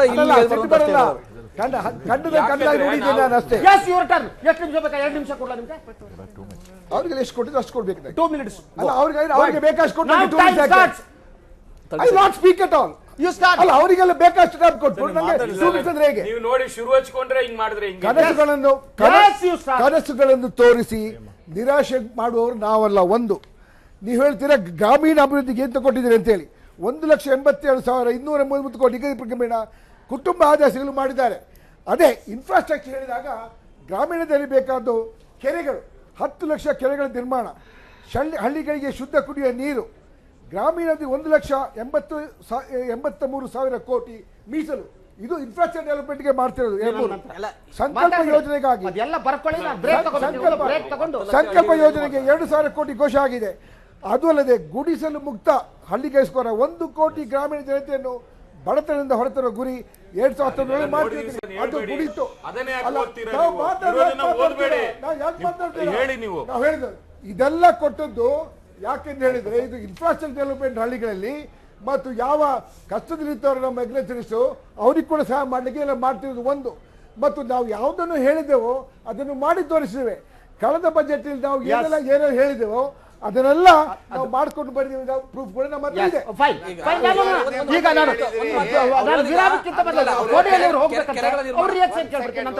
ಬೀಳ್ಕೊಡೋಣ, ವಿರಾಮ ತಗೋಣ. ಈಗ ಕಳೆದ ಬಜೆಟ್ ಅಲ್ಲಿ ಹೇಳಿರೋದನ್ನೇ ರಿಪೀಟ್ ಮಾಡಿದ್ರೆ ಅದನ್ನ ಸಾಧನೆ ಅಂತ ಹೇಳಿ ಹೆಂಗ್ ಕರೆಯೋದು? ಅದನ್ನ ಸಾಧನೆ ಆಗೋದಿಲ್ಲ. ಈಗ ಏನು ಬಡತನ ರೇಖೆಯಿಂದ ಮೇಲ್ ತರ್ತೀವಿ ಅಂದ್ರೆ ಪ್ರತಿದಿನ 45 ನಿಮಿಷಕ್ಕೆ ಒಬ್ಬ ರೈತ ಸಾಯ್ತಾ ಇದ್ದಾನೆ. ರೈತನ ಸಾವನ್ನ ನಿಯಂತ್ರಣ ಮಾಡಲಿಕ್ಕೆ ಏನ್ ಕಾರ್ಯಕ್ರಮ ಕೊಟ್ಟಿದ್ದಾರೆ? ರೈತನ ಸಾವಿನ ಕಡೆಗೆ ತಗೊಂಡು ಹೋಗೋದು ಇದು ದೇಶದ ಅಭಿವೃದ್ಧಿಯೇ? ದೇಶದ 65 ಭಾಗದ ಜನಕ್ಕೆ 1.5% ನೀವು ಮೀಸಲಿಕ್ಕಿರೆ ಇದು ನ್ಯಾಯನಾ? ಇದನ್ನ ಬಜೆಟ್ ಅಂತೇಳಿ ನಾವು ಕರಿಬೇಕಾ? ಇದು ಬಜೆಟ್ ಅಲ್ಲ, ಏನೂ ಅಲ್ಲ, ಇದೊಂದು ಲೆಕ್ಕಪತ್ರ ಅಷ್ಟೇ ಅಂತೇಳಿ ನಾನು ಹೇಳ್ತೇನೆ. ಮುಂಗಡ ಲೆಕ್ಕಪತ್ರ ನಾವು ಹೇಳ್ತೀವಿ. ನೀವು ಮುಂಚೆನೇ ಯಾವುದೋ ಒಂದು ತಲೆ ಹಿಡಿಸ್ಕೊಂಡು ಬಂದು ಇಲ್ಲಿ ಮಾಡಿದ್ರೆ ಅದು ಆಗುದಿಲ್ಲ. ದಯವಿಟ್ಟು ಅರ್ಥ ಯಾವ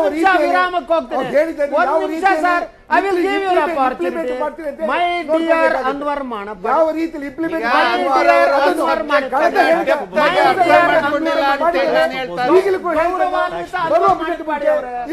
ಮಾಡ್ತೇವೆ. ಗೌರವಾನ್ವಿತ ಅನ್ವರ್ ಮಾಣಿಪ್ಪಾಡಿ ಹೇಳಿ. ಗೌರವಾನ್ವಿತ ಶಶಿಧರ್ ಭಟ್ರೆ, ನಾನೊಂದು ವಿರಾಮ ತಗೋಬೇಕು, ನಿಮ್ಗೆ ಅವಕಾಶ ಕೊಟ್ಟಿದ್ರೆ. ವೀಕ್ಷಕರೇ, ಇರುವೆ ರೈತ ಸಂಘದ ನಾಯಕರಾಗಿರುವಂತ ಕೋಡಿಹಳ್ಳಿ ಚಂದ್ರಶೇಖರ್ ಅವರಿಗೆ ಬೇರೆ ಕಾರ್ಯಕ್ರಮಕ್ಕೆ ಹೋಗ್ಬೇಕಾದ್ರಿಂದ ಅವ್ರನಿಗೆ ಪ್ರೀತಿಪೂರ್ವಕವಾಗಿ ಬೀಳ್ಕೊಡ್ತೀನಿ. ನಾನೊಂದು ವಿರಾಮ ತಗೋತೀನಿ. ವಿರಾಮ ತೆಗೆದುಕೊಂಡು ಕಂಟಿನ್ಯೂ ಅವರ್ ಡಿಸ್ಕಷನ್. ವೀಕ್ಷಕರ, ವಿರಾಮದ ನಂತರ ತಮಗೆಲ್ಲ ಮತ್ತೊಮ್ಮೆ ಸ್ವಾಗತ. ಈಗ ನನ್ನ ಜೊತೆಗೆ ಇನ್ನೊಬ್ಬ ಕಾಂಗ್ರೆಸ್ ಅತಿಥಿಗಳು ಸುಮಾ ಅವರು ನಮ್ಮದ್ರ ಜಾಯಿನ್ ಆಗಿದ್ದಾರೆ.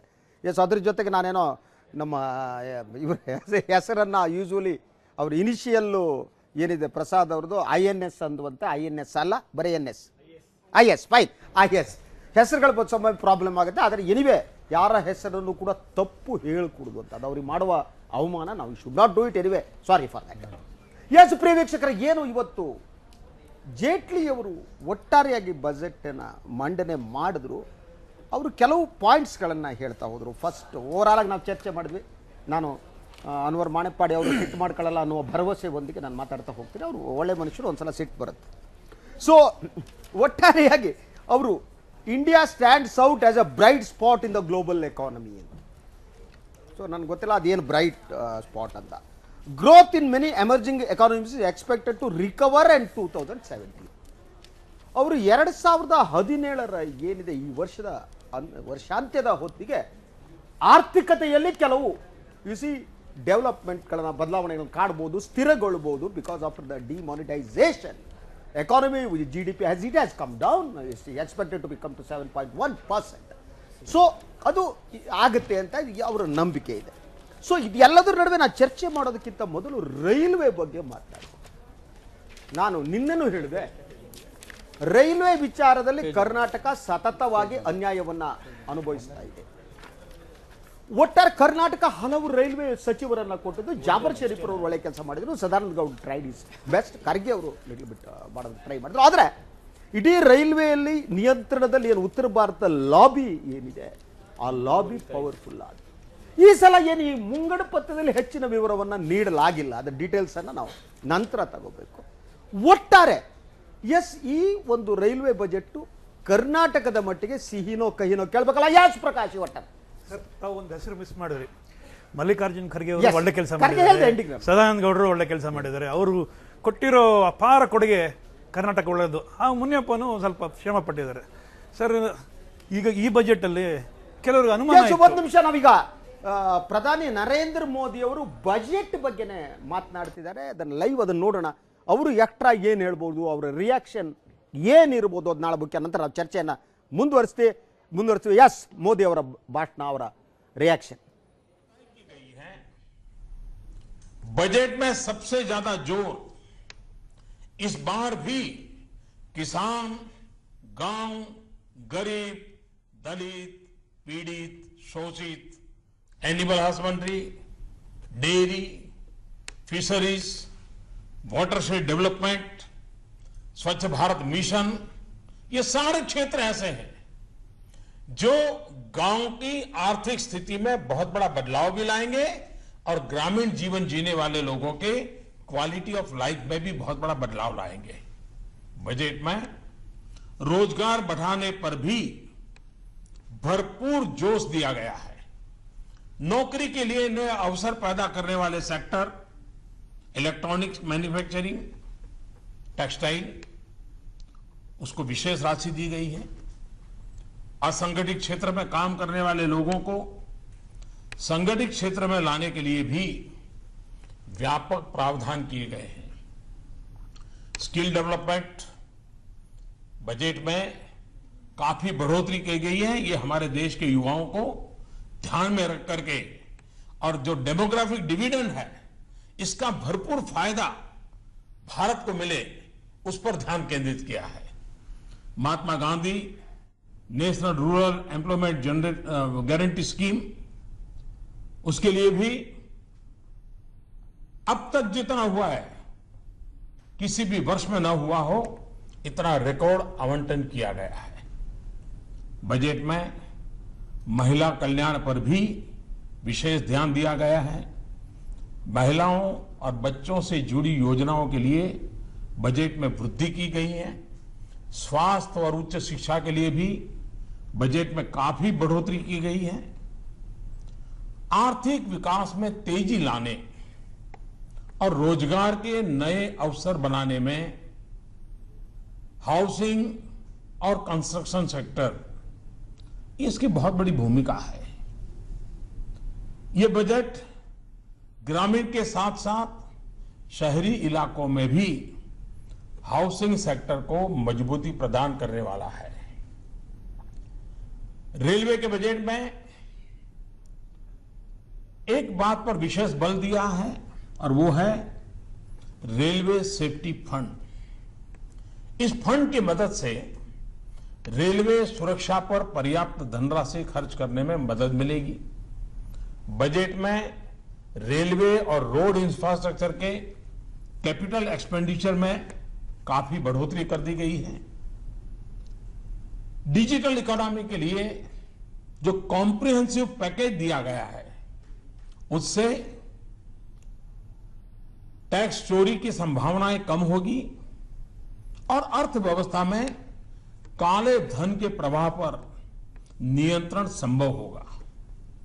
डिजिटल इकोनॉमी को एक मिशन के तौर पर शुरू किए जाने से आने वाले वर्ष में 2017-18 में 2500 करोड़ डिजिटल ट्रांजैक्शन के बड़े लक्ष्य को प्राप्त करने में बहुत बड़ी मदद मिलेगी।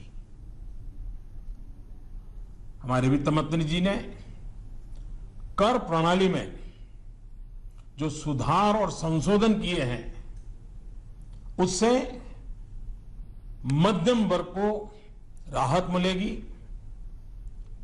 उद्योगों की स्थापना होगी, रोजगार के अवसर मिलेंगे,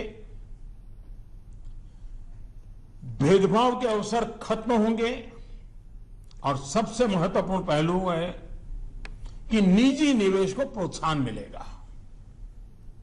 बजट में व्यक्तिगत इनकम टैक्स कम करने की घोषणा देश के मध्यम वर्ग को ज्यादा स्पर्श करती है, बड़ी महत्वपूर्ण है। 10% से एकदम 5% कर देना बड़ा साहसपूर्ण निर्णय है।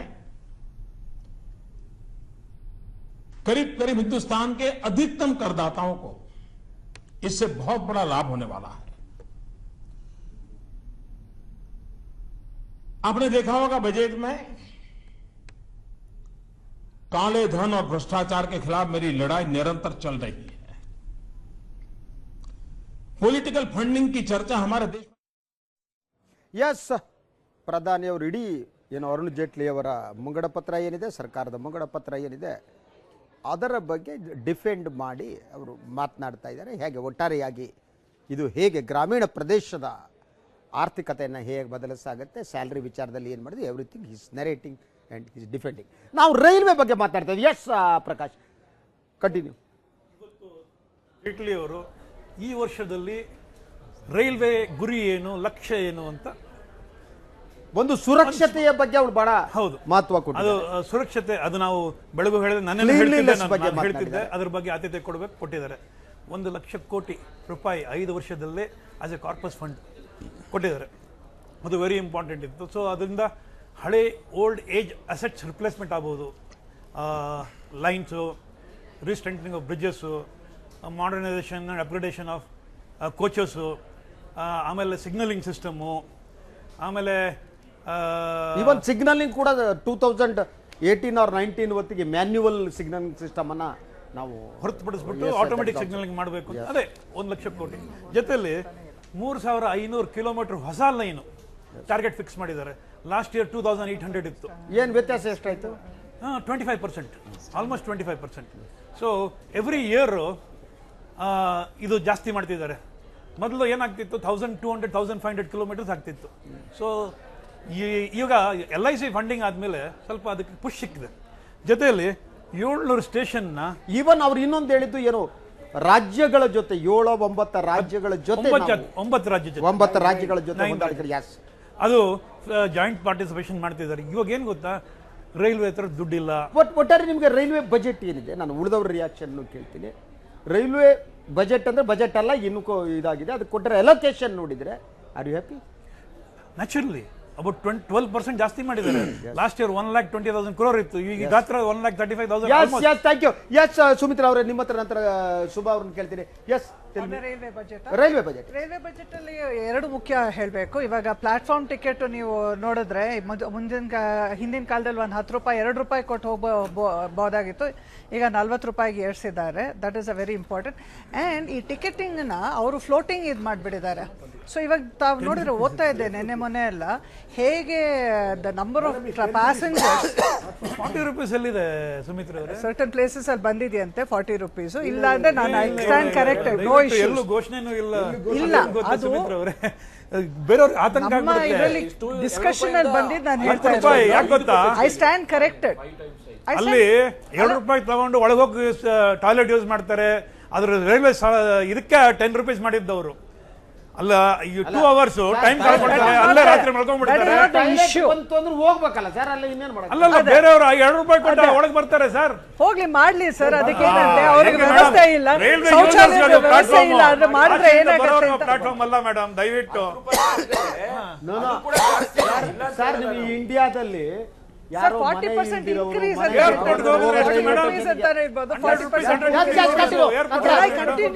ಸರ್ ಅನ್ಯಾಯ ಇದು, ಈ ತರ ಎಲ್ಲ ಇದು ಮಾಡೋದು. Because the most important point is ಇವಾಗ ಟಿಕೆಟಿಂಗ್ ಅಲ್ಲಿ ಎಷ್ಟು ಫ್ಲೋಟಿಂಗ್ ಮಾಡಿರೋದ್ರಿಂದ ಎಷ್ಟು ಜನ ಕಷ್ಟ ಆಗಿದೆ ಪ್ಯಾಸೆಂಜರ್ಸ್ಗೆ. ಇವಾಗ ಫ್ಲೈಟ್ಸ್ ಜಾಸ್ತಿ ಆಗಿದೆ, ಮೇನ್ ರೈಲ್ವೇಸ್ ಅಲ್ಲಿ ಹೋಗೋರು ಕಮ್ಮಿ ಆಗಿದ್ದಾರೆ, ಹಾಗಾಗಿ ಅವ್ರಿಗೆ ಇನ್ಕಮ್ ಕಮ್ಮಿ ಆಗಿದೆ. ಹಾಗಾಗಿ ಇನ್ನೊಂದು ಇಟ್ ಇಸ್ ಅದು ಒಂದು ಸುಳಿನಲ್ಲಿ ಹಾಕೊಳ್ತಾ ಇದ್ದಾರೆ.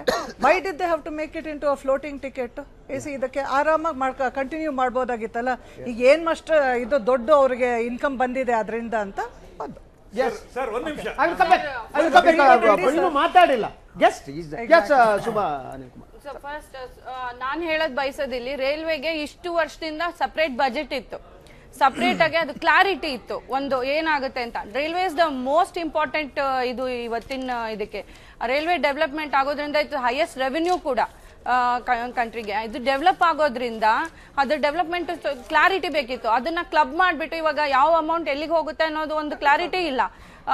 And one minute sir. ಆಮೇಲೆ ಇನ್ನೊಂದು ಹೇಳಬೇಕು ಅಂದ್ರೆ ಆ ಕ್ಲಾರಿಟಿ ಮತ್ತೆ ಹಾಗೆ ಉಳಿಸ್ಕೊಬೇಕಿತ್ತು. ಆಮೇಲೆ ಆ ಡೆವಲಪ್ಮೆಂಟ್ ಕ್ಲಾರಿಟಿ ನಮಗೆ ಸಿಕ್ಕಿರೋದು. ಪ್ಲಸ್ ನಮ್ಮ ಹಿಂದೆ ನೋಡಿದ್ರೆ ಆಕ್ಸಿಡೆಂಟ್ಸ್ ಕಮ್ಮಿ ಆಗಿದೆ. ಈ ವರ್ಷದಲ್ಲಿ ಇದೆ, ಪ್ರೀವಿಯಸ್ ಇಯರ್ ಅಲ್ಲಿ ಆಕ್ಸಿಡೆಂಟ್ಸ್ ಜಾಸ್ತಿ ಇದೆ. ಇವರು ಸೇಫ್ಟಿ ಬಗ್ಗೆ ಹೇಳ್ತಾರೆ, ಬಟ್ ಎಕ್ಸಾಂಪಲ್ಸ್ ಅವ್ರು ಹೇಳ್ದಾಗೆ ಬೇರೆ ಲೀಡರ್ಸ್ ಎಕ್ಸಾಂಪಲ್ಸ್ ತೋರಿಸಿದ್ದಾರೆ ನಮ್ಮ ಕಡೆಯಿಂದ. ಆಮೇಲೆ ಲಾಲು ಪ್ರಸಾದ್ ಯಾದವ್ ಅವ್ರಿಗೆ ಅವಾರ್ಡ್ ಬಂದಿದೆ. ಇದೆಲ್ಲ ಲಾಲು ಪ್ರಸಾದ್ ಅದು ಬೇರೆ. ಸೊ ನಾನ್ ಹೇಳೋದು ಅವರು ಕ್ಲಾರಿಟಿ ಅದನ್ನ ಮೇಂಟೈನ್ ಮಾಡ್ಬೇಕಿತ್ತು. ಆ ಕ್ಲಾರಿಟಿನ ಅವರು ಕ್ಲಬ್ ಮಾಡ್ಬಿಟ್ಟು ಅದನ್ನ ಒಂದು ನಮ್ಗೆ ಇದು ನಿಮಗನ್ಸುವಾಗ ಕೆಲವು ಅಂಕಿಅಂಶಗಳನ್ನ ಬಹಿರಂಗ ಪಡಿಸ್ತಾ ಇಲ್ಲ. ಅದು ಕ್ಲಾರಿಟಿ ಬೇಕಿತ್ತು. ರೈಲ್ವೆನಲ್ಲಿ ಆ ಕ್ಲಾರಿಟಿ ಇದ್ದಿದ್ರೆ, ಮೊದಲಿಂದ ಬಂದಿದ್ದು ಅದು ಕಾಪಾಡ್ಕೊಂಡಿದ್ರೆ ಅದು ಇನ್ನೂ ಬೆಟರ್ ಇರೋದು. ರೈಲ್ವೆಯಿಂದ ರೈಲ್ವೆ ಬಗ್ಗೆ ರೈಲ್ವೆ ಬಜೆಟ್ ಬಗ್ಗೆ ನನ್ನ ಅಭಿಪ್ರಾಯಗಳು ಏನಿಲ್ಲ ಸರ್. ಪ್ರಸಾದ್, ಈಗ ಇದು ಮೊಟ್ಟ ಮೊದಲ ಬಾರಿಗೆ ರೈಲ್ವೆ ಬಜೆಟ್ ಬಂದು ಫೈನಾನ್ಸ್ ಬಜೆಟ್ ಏನಕ್ಕೆ ಇನ್ಕ್ಲೂಡ್ ಆಗಿದೆ ಅಂದರೆ 4 infrastructure, road, surface, water, inland ಅಂತ ಒಂದು ನಿರ್ಧಾರ ತಗೊಂಡಿದ್ದಾರೆ. ಈ ಬಜೆಟ್ನಲ್ಲಿ 1,31,000 ಕೋಟಿ, ಅದರಲ್ಲಿ 55,000 crores government is spending, autonomous ಕೊಡ್ತಾ ಇದ್ದಾರೆ. ಇನ್ನೊಂದು ಇವತ್ತು ನೋಡಿದ್ರೆ 2 ವರ್ಷದಿಂದ ಸ್ವಚ್ಛ ಭಾರತ್ ಅಂತ ಹೇಳ್ತೀವಿಲ್ಲ ಕಂಪ್ಲೀಟ್. ಇವತ್ತು ನೋಡಿದ್ರೆ ರೈಲ್ವೇಸ್ ಕೋಚ್ ಆಗಲಿ ಪ್ರತಿಯೊಂದರಲ್ಲಿ ಇಂಪ್ರೂವ್ಮೆಂಟ್ ಆಗ್ತಾಯಿದೆ. Safety is the main concern ಇವತ್ತು. ಸೊ ಇದರಿಂದ ರೈಲ್ವೆ ಬಜೆಟ್ ಅಂದ್ರೆ ಸರ್ ಇದು ಒಂದು ಹೇಳ್ಬೇಕು ಸರ್. ಸರ್ ಈಗ ಒಂದೇ ಮಾತು ಹೇಳ್ತೀನಿ ಸರ್. ಇವಾಗ ಒಂದು ಮಾತು ಹೇಳ್ತೀನಿ ಹೆಂಗಿದೆ ಅಂದ್ರೆ, ಈ ಬಜೆಟ್ ಅನ್ನೋದು ಬಂದು ಆಕ್ಚುಲಿ ಹೆಂಗಿದೆ ಅಂದ್ರೆ, ಒಂದು ತೂಕ ಆಗ್ಬೇಕು, ಇನ್ನೊಂದು ಇದು ಮಾಡಬೇಕು, ಒಂದು ಕಡೆ ಸ್ಪೆಂಡ್ ಮಾಡಬೇಕು, ಇನ್ನೊಂದು ಇನ್ಕಮ್ ಆಗಬೇಕು. ಈಗ ನೀವೇ ಹೆಂಗೆ ಕೇಳ್ತೀರಿ ಅಂದ್ರೆ, ಈಗ ಫುಲ್ ನಾವು ರೈಲ್ವೆ ಬಗ್ಗೆ ಚರ್ಚೆ ಮಾಡ್ತಿರುವ ಸಂದರ್ಭದಲ್ಲೇನೆ ಕೇಂದ್ರ ರೈಲ್ವೆ ಸಚಿವ ಸುರೇಶ್ ಪ್ರಭು ಅವರು ಮಾತಾಡ್ತಾರೆ.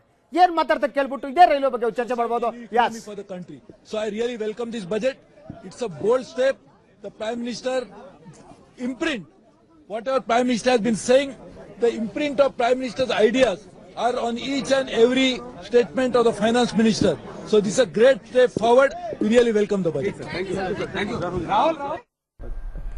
So really Minister Suresh. Yes. ಬಂದೆ ಒಂದು ನಿಮಿಷ. ಸುರೇಶ್ ಪ್ರಭು ಅವರಿಗೆ ತುಂಬಾ ಸಂತೋಷ ಆಗಿದೆ, ಯಾಕಂದ್ರೆ ಅವರಿಗೆ ಆ ರೈಲ್ವೆ ಬಜೆಟ್ ಅನ್ನ ಮಂಡಿಸುವ ಕಷ್ಟ ಇರಲಿಲ್ಲ ಈ ಸಲ. ಎಸ್, ಒಟ್ಟಾರೆ ರೈಲ್ವೆ ಈ ಡೀಟೇಲ್ಸ್ ಪ್ರಿಯ ವೀಕ್ಷಕರೇ, ಏನು ಈ ರೈಲ್ವೆ ಬಜೆಟ್ ನಲ್ಲಿ ಈ ಒಳಗಡೆ ಇರುವ ಇನ್ಗ್ರೀಡಿಯೆಂಟ್ಸ್ ಡೀಟೇಲ್ಸ್ ನಮಗೆ ಗೊತ್ತಿಲ್ಲದಿರೋದನ್ನ ನಾವು ಚರ್ಚೆ ಮಾಡಕ್ ಸಾಧ್ಯ ಆಗ್ತಾ ಇಲ್ಲ. ಕರ್ನಾಟಕ ಸಂಬಂಧಪಟ್ಟಂತೆ ನೆನಗುದ್ದಿಗೆ ಬಿದ್ದಿರುವಂತ ಯಾವ ಲೈನ್ಗಳು ಏನ್ ಮಾಡೋದಕ್ಕೆ ಹೊರಟಿದ್ದಾರೆ ನಾವು ನಿನ್ನೆ ಕೂಡ ಚರ್ಚೆ ಮಾಡಿದ್ವಿ. ಏನು ಹುಬ್ಬಳ್ಳಿ ಅಂಕೋಲ ಇರ್ಬೋದು, ಅದೇ ರೀತಿ ಶಿವಮೊಗ್ಗದ ತಾಳಗುಪ್ಪದಿಂದ ಸಿದ್ದಾಪುರದ ಇರ್ಬೋದು, ಕಳೆದ ಬಜೆಟ್ನಲ್ಲಿ ಹೇಳಿರುವಂಥ ಇಂಥ ಯೋಜನೆಗಳು ಏನಾಯಿತು, ಡಬಲಿಂಗ್ಗಳು, ಬ್ರಾಡ್ ಗೇಜ್, ಅದು ಯಾವ ವಿವರಣೆ ಇಲ್ದಿರೋದ್ರಿಂದ ನಾವು ಸುಮ್ಮನೆ ಚರ್ಚೆ ಮಾಡಬೇಕು. ನಮ್ಮ ಅನ್ವರ್ ಹ್ಯಾಂಗ್ ಡಿಪೆಂಡ್ ಮಾಡ್ತಾರೆ ಅದನ್ನ ಕೇಳ್ತಾ ಕೂತ್ಕೋಬೇಕು ಆ ಸಿಚುವೇಶನ್. ನಮ್ಮ ರೈಲ್ವೆ ಬಜೆಟ್ ಅಲ್ಲಿ ಇವರು ಚುನಾವಣೆ ಮುಂಚಿತವಾಗಿ ಏನು ಪ್ರಣಾಳಿಕೆಯಲ್ಲಿ ಘೋಷಣೆ ಮಾಡಿದ್ರು, ಬುಲೆಟ್ ಟ್ರೈನ್ಗಳನ್ನ ಬಿಡ್ತೀನಿ ಅಂತ ಹೇಳಿದ್ರು. ನಮ್ಮ ನರೇಂದ್ರ ಮೋದಿ ಅವರು ನಮ್ಮ ಭಾರತ ದೇಶದಲ್ಲಿ ಇದ್ದಿರೋದಕ್ಕಿಂತ ವಿದೇಶದಲ್ಲೇ ಪ್ರಯಾಣ ಮಾಡಿರತಕ್ಕಂಥದ್ದು ಜಾಸ್ತಿ, ತಮಗೂ ಕೂಡ ಗೊತ್ತಿದೆ. ಆದ್ರೆ ಈ ಬಜೆಟ್ ಅಲ್ಲಿ ನನಗೊಂದು ಕುತೂಹಲ, ನಮ್ಮಲ್ಲಿ ಯಾವಾಗಲೂ ಹೇಳ್ತೀವಿ ರೈಲ್ ಬಿಡ್ತೀನಿ, ಹಾಗೆ ಬಿಟ್ಟಿದ್ದಾರೆ. ಈಗ ಏನದು ರೈಲ್ ಬಿಡೋದು? ಮೊದಲನೇದ ಮೋದಿ ಅವರು ಬಿಟ್ರೆ, ಆಮೇಲೆ ಸುರೇಶ್ ಅವರು ಬಿಟ್ರು. ಈಗ ಅಷ್ಟೇ. ಏನದು ರೈಲ್ ಬಿಡೋದು ಅಂದ್ರೆ? ರೈಲ್ ಬಿಡೋದು ರೀಲ್ ಬಿಡೋದು ಅಂತ, ಕಲರ್ ಕಲರ್ ಆಗಿ ಜನಕ್ಕೆ ಮರಳು ಮಾಡೋದು ಅಂತ ಅಷ್ಟೇ, ಇನ್ನೇನಿಲ್ಲ. ಇಲ್ಲಿ ಟೋಟಲ್ ಆಗಿ ಬುಲೆಟ್ ಟ್ರೈನ್ ಬಗ್ಗೆ ಎಲ್ಲಿ ಕೂಡ ಪ್ರಸ್ತಾಪ ಮಾಡಿಲ್ಲ. ಬೇರೆ ಎಲ್ಲಿ ಹೋಗದಂತ ಡಿಸ್ಕಷನ್ ನಡೀತಾ ಇದೆ. ಮಾಡರೇಟರ್ ಒಬ್ಬದಿಶ ಎಲ್ಲ ಒಟ್ಟಿಗೆ ಸೇರಿ ಮಾತಾಡುವ ಒಂದು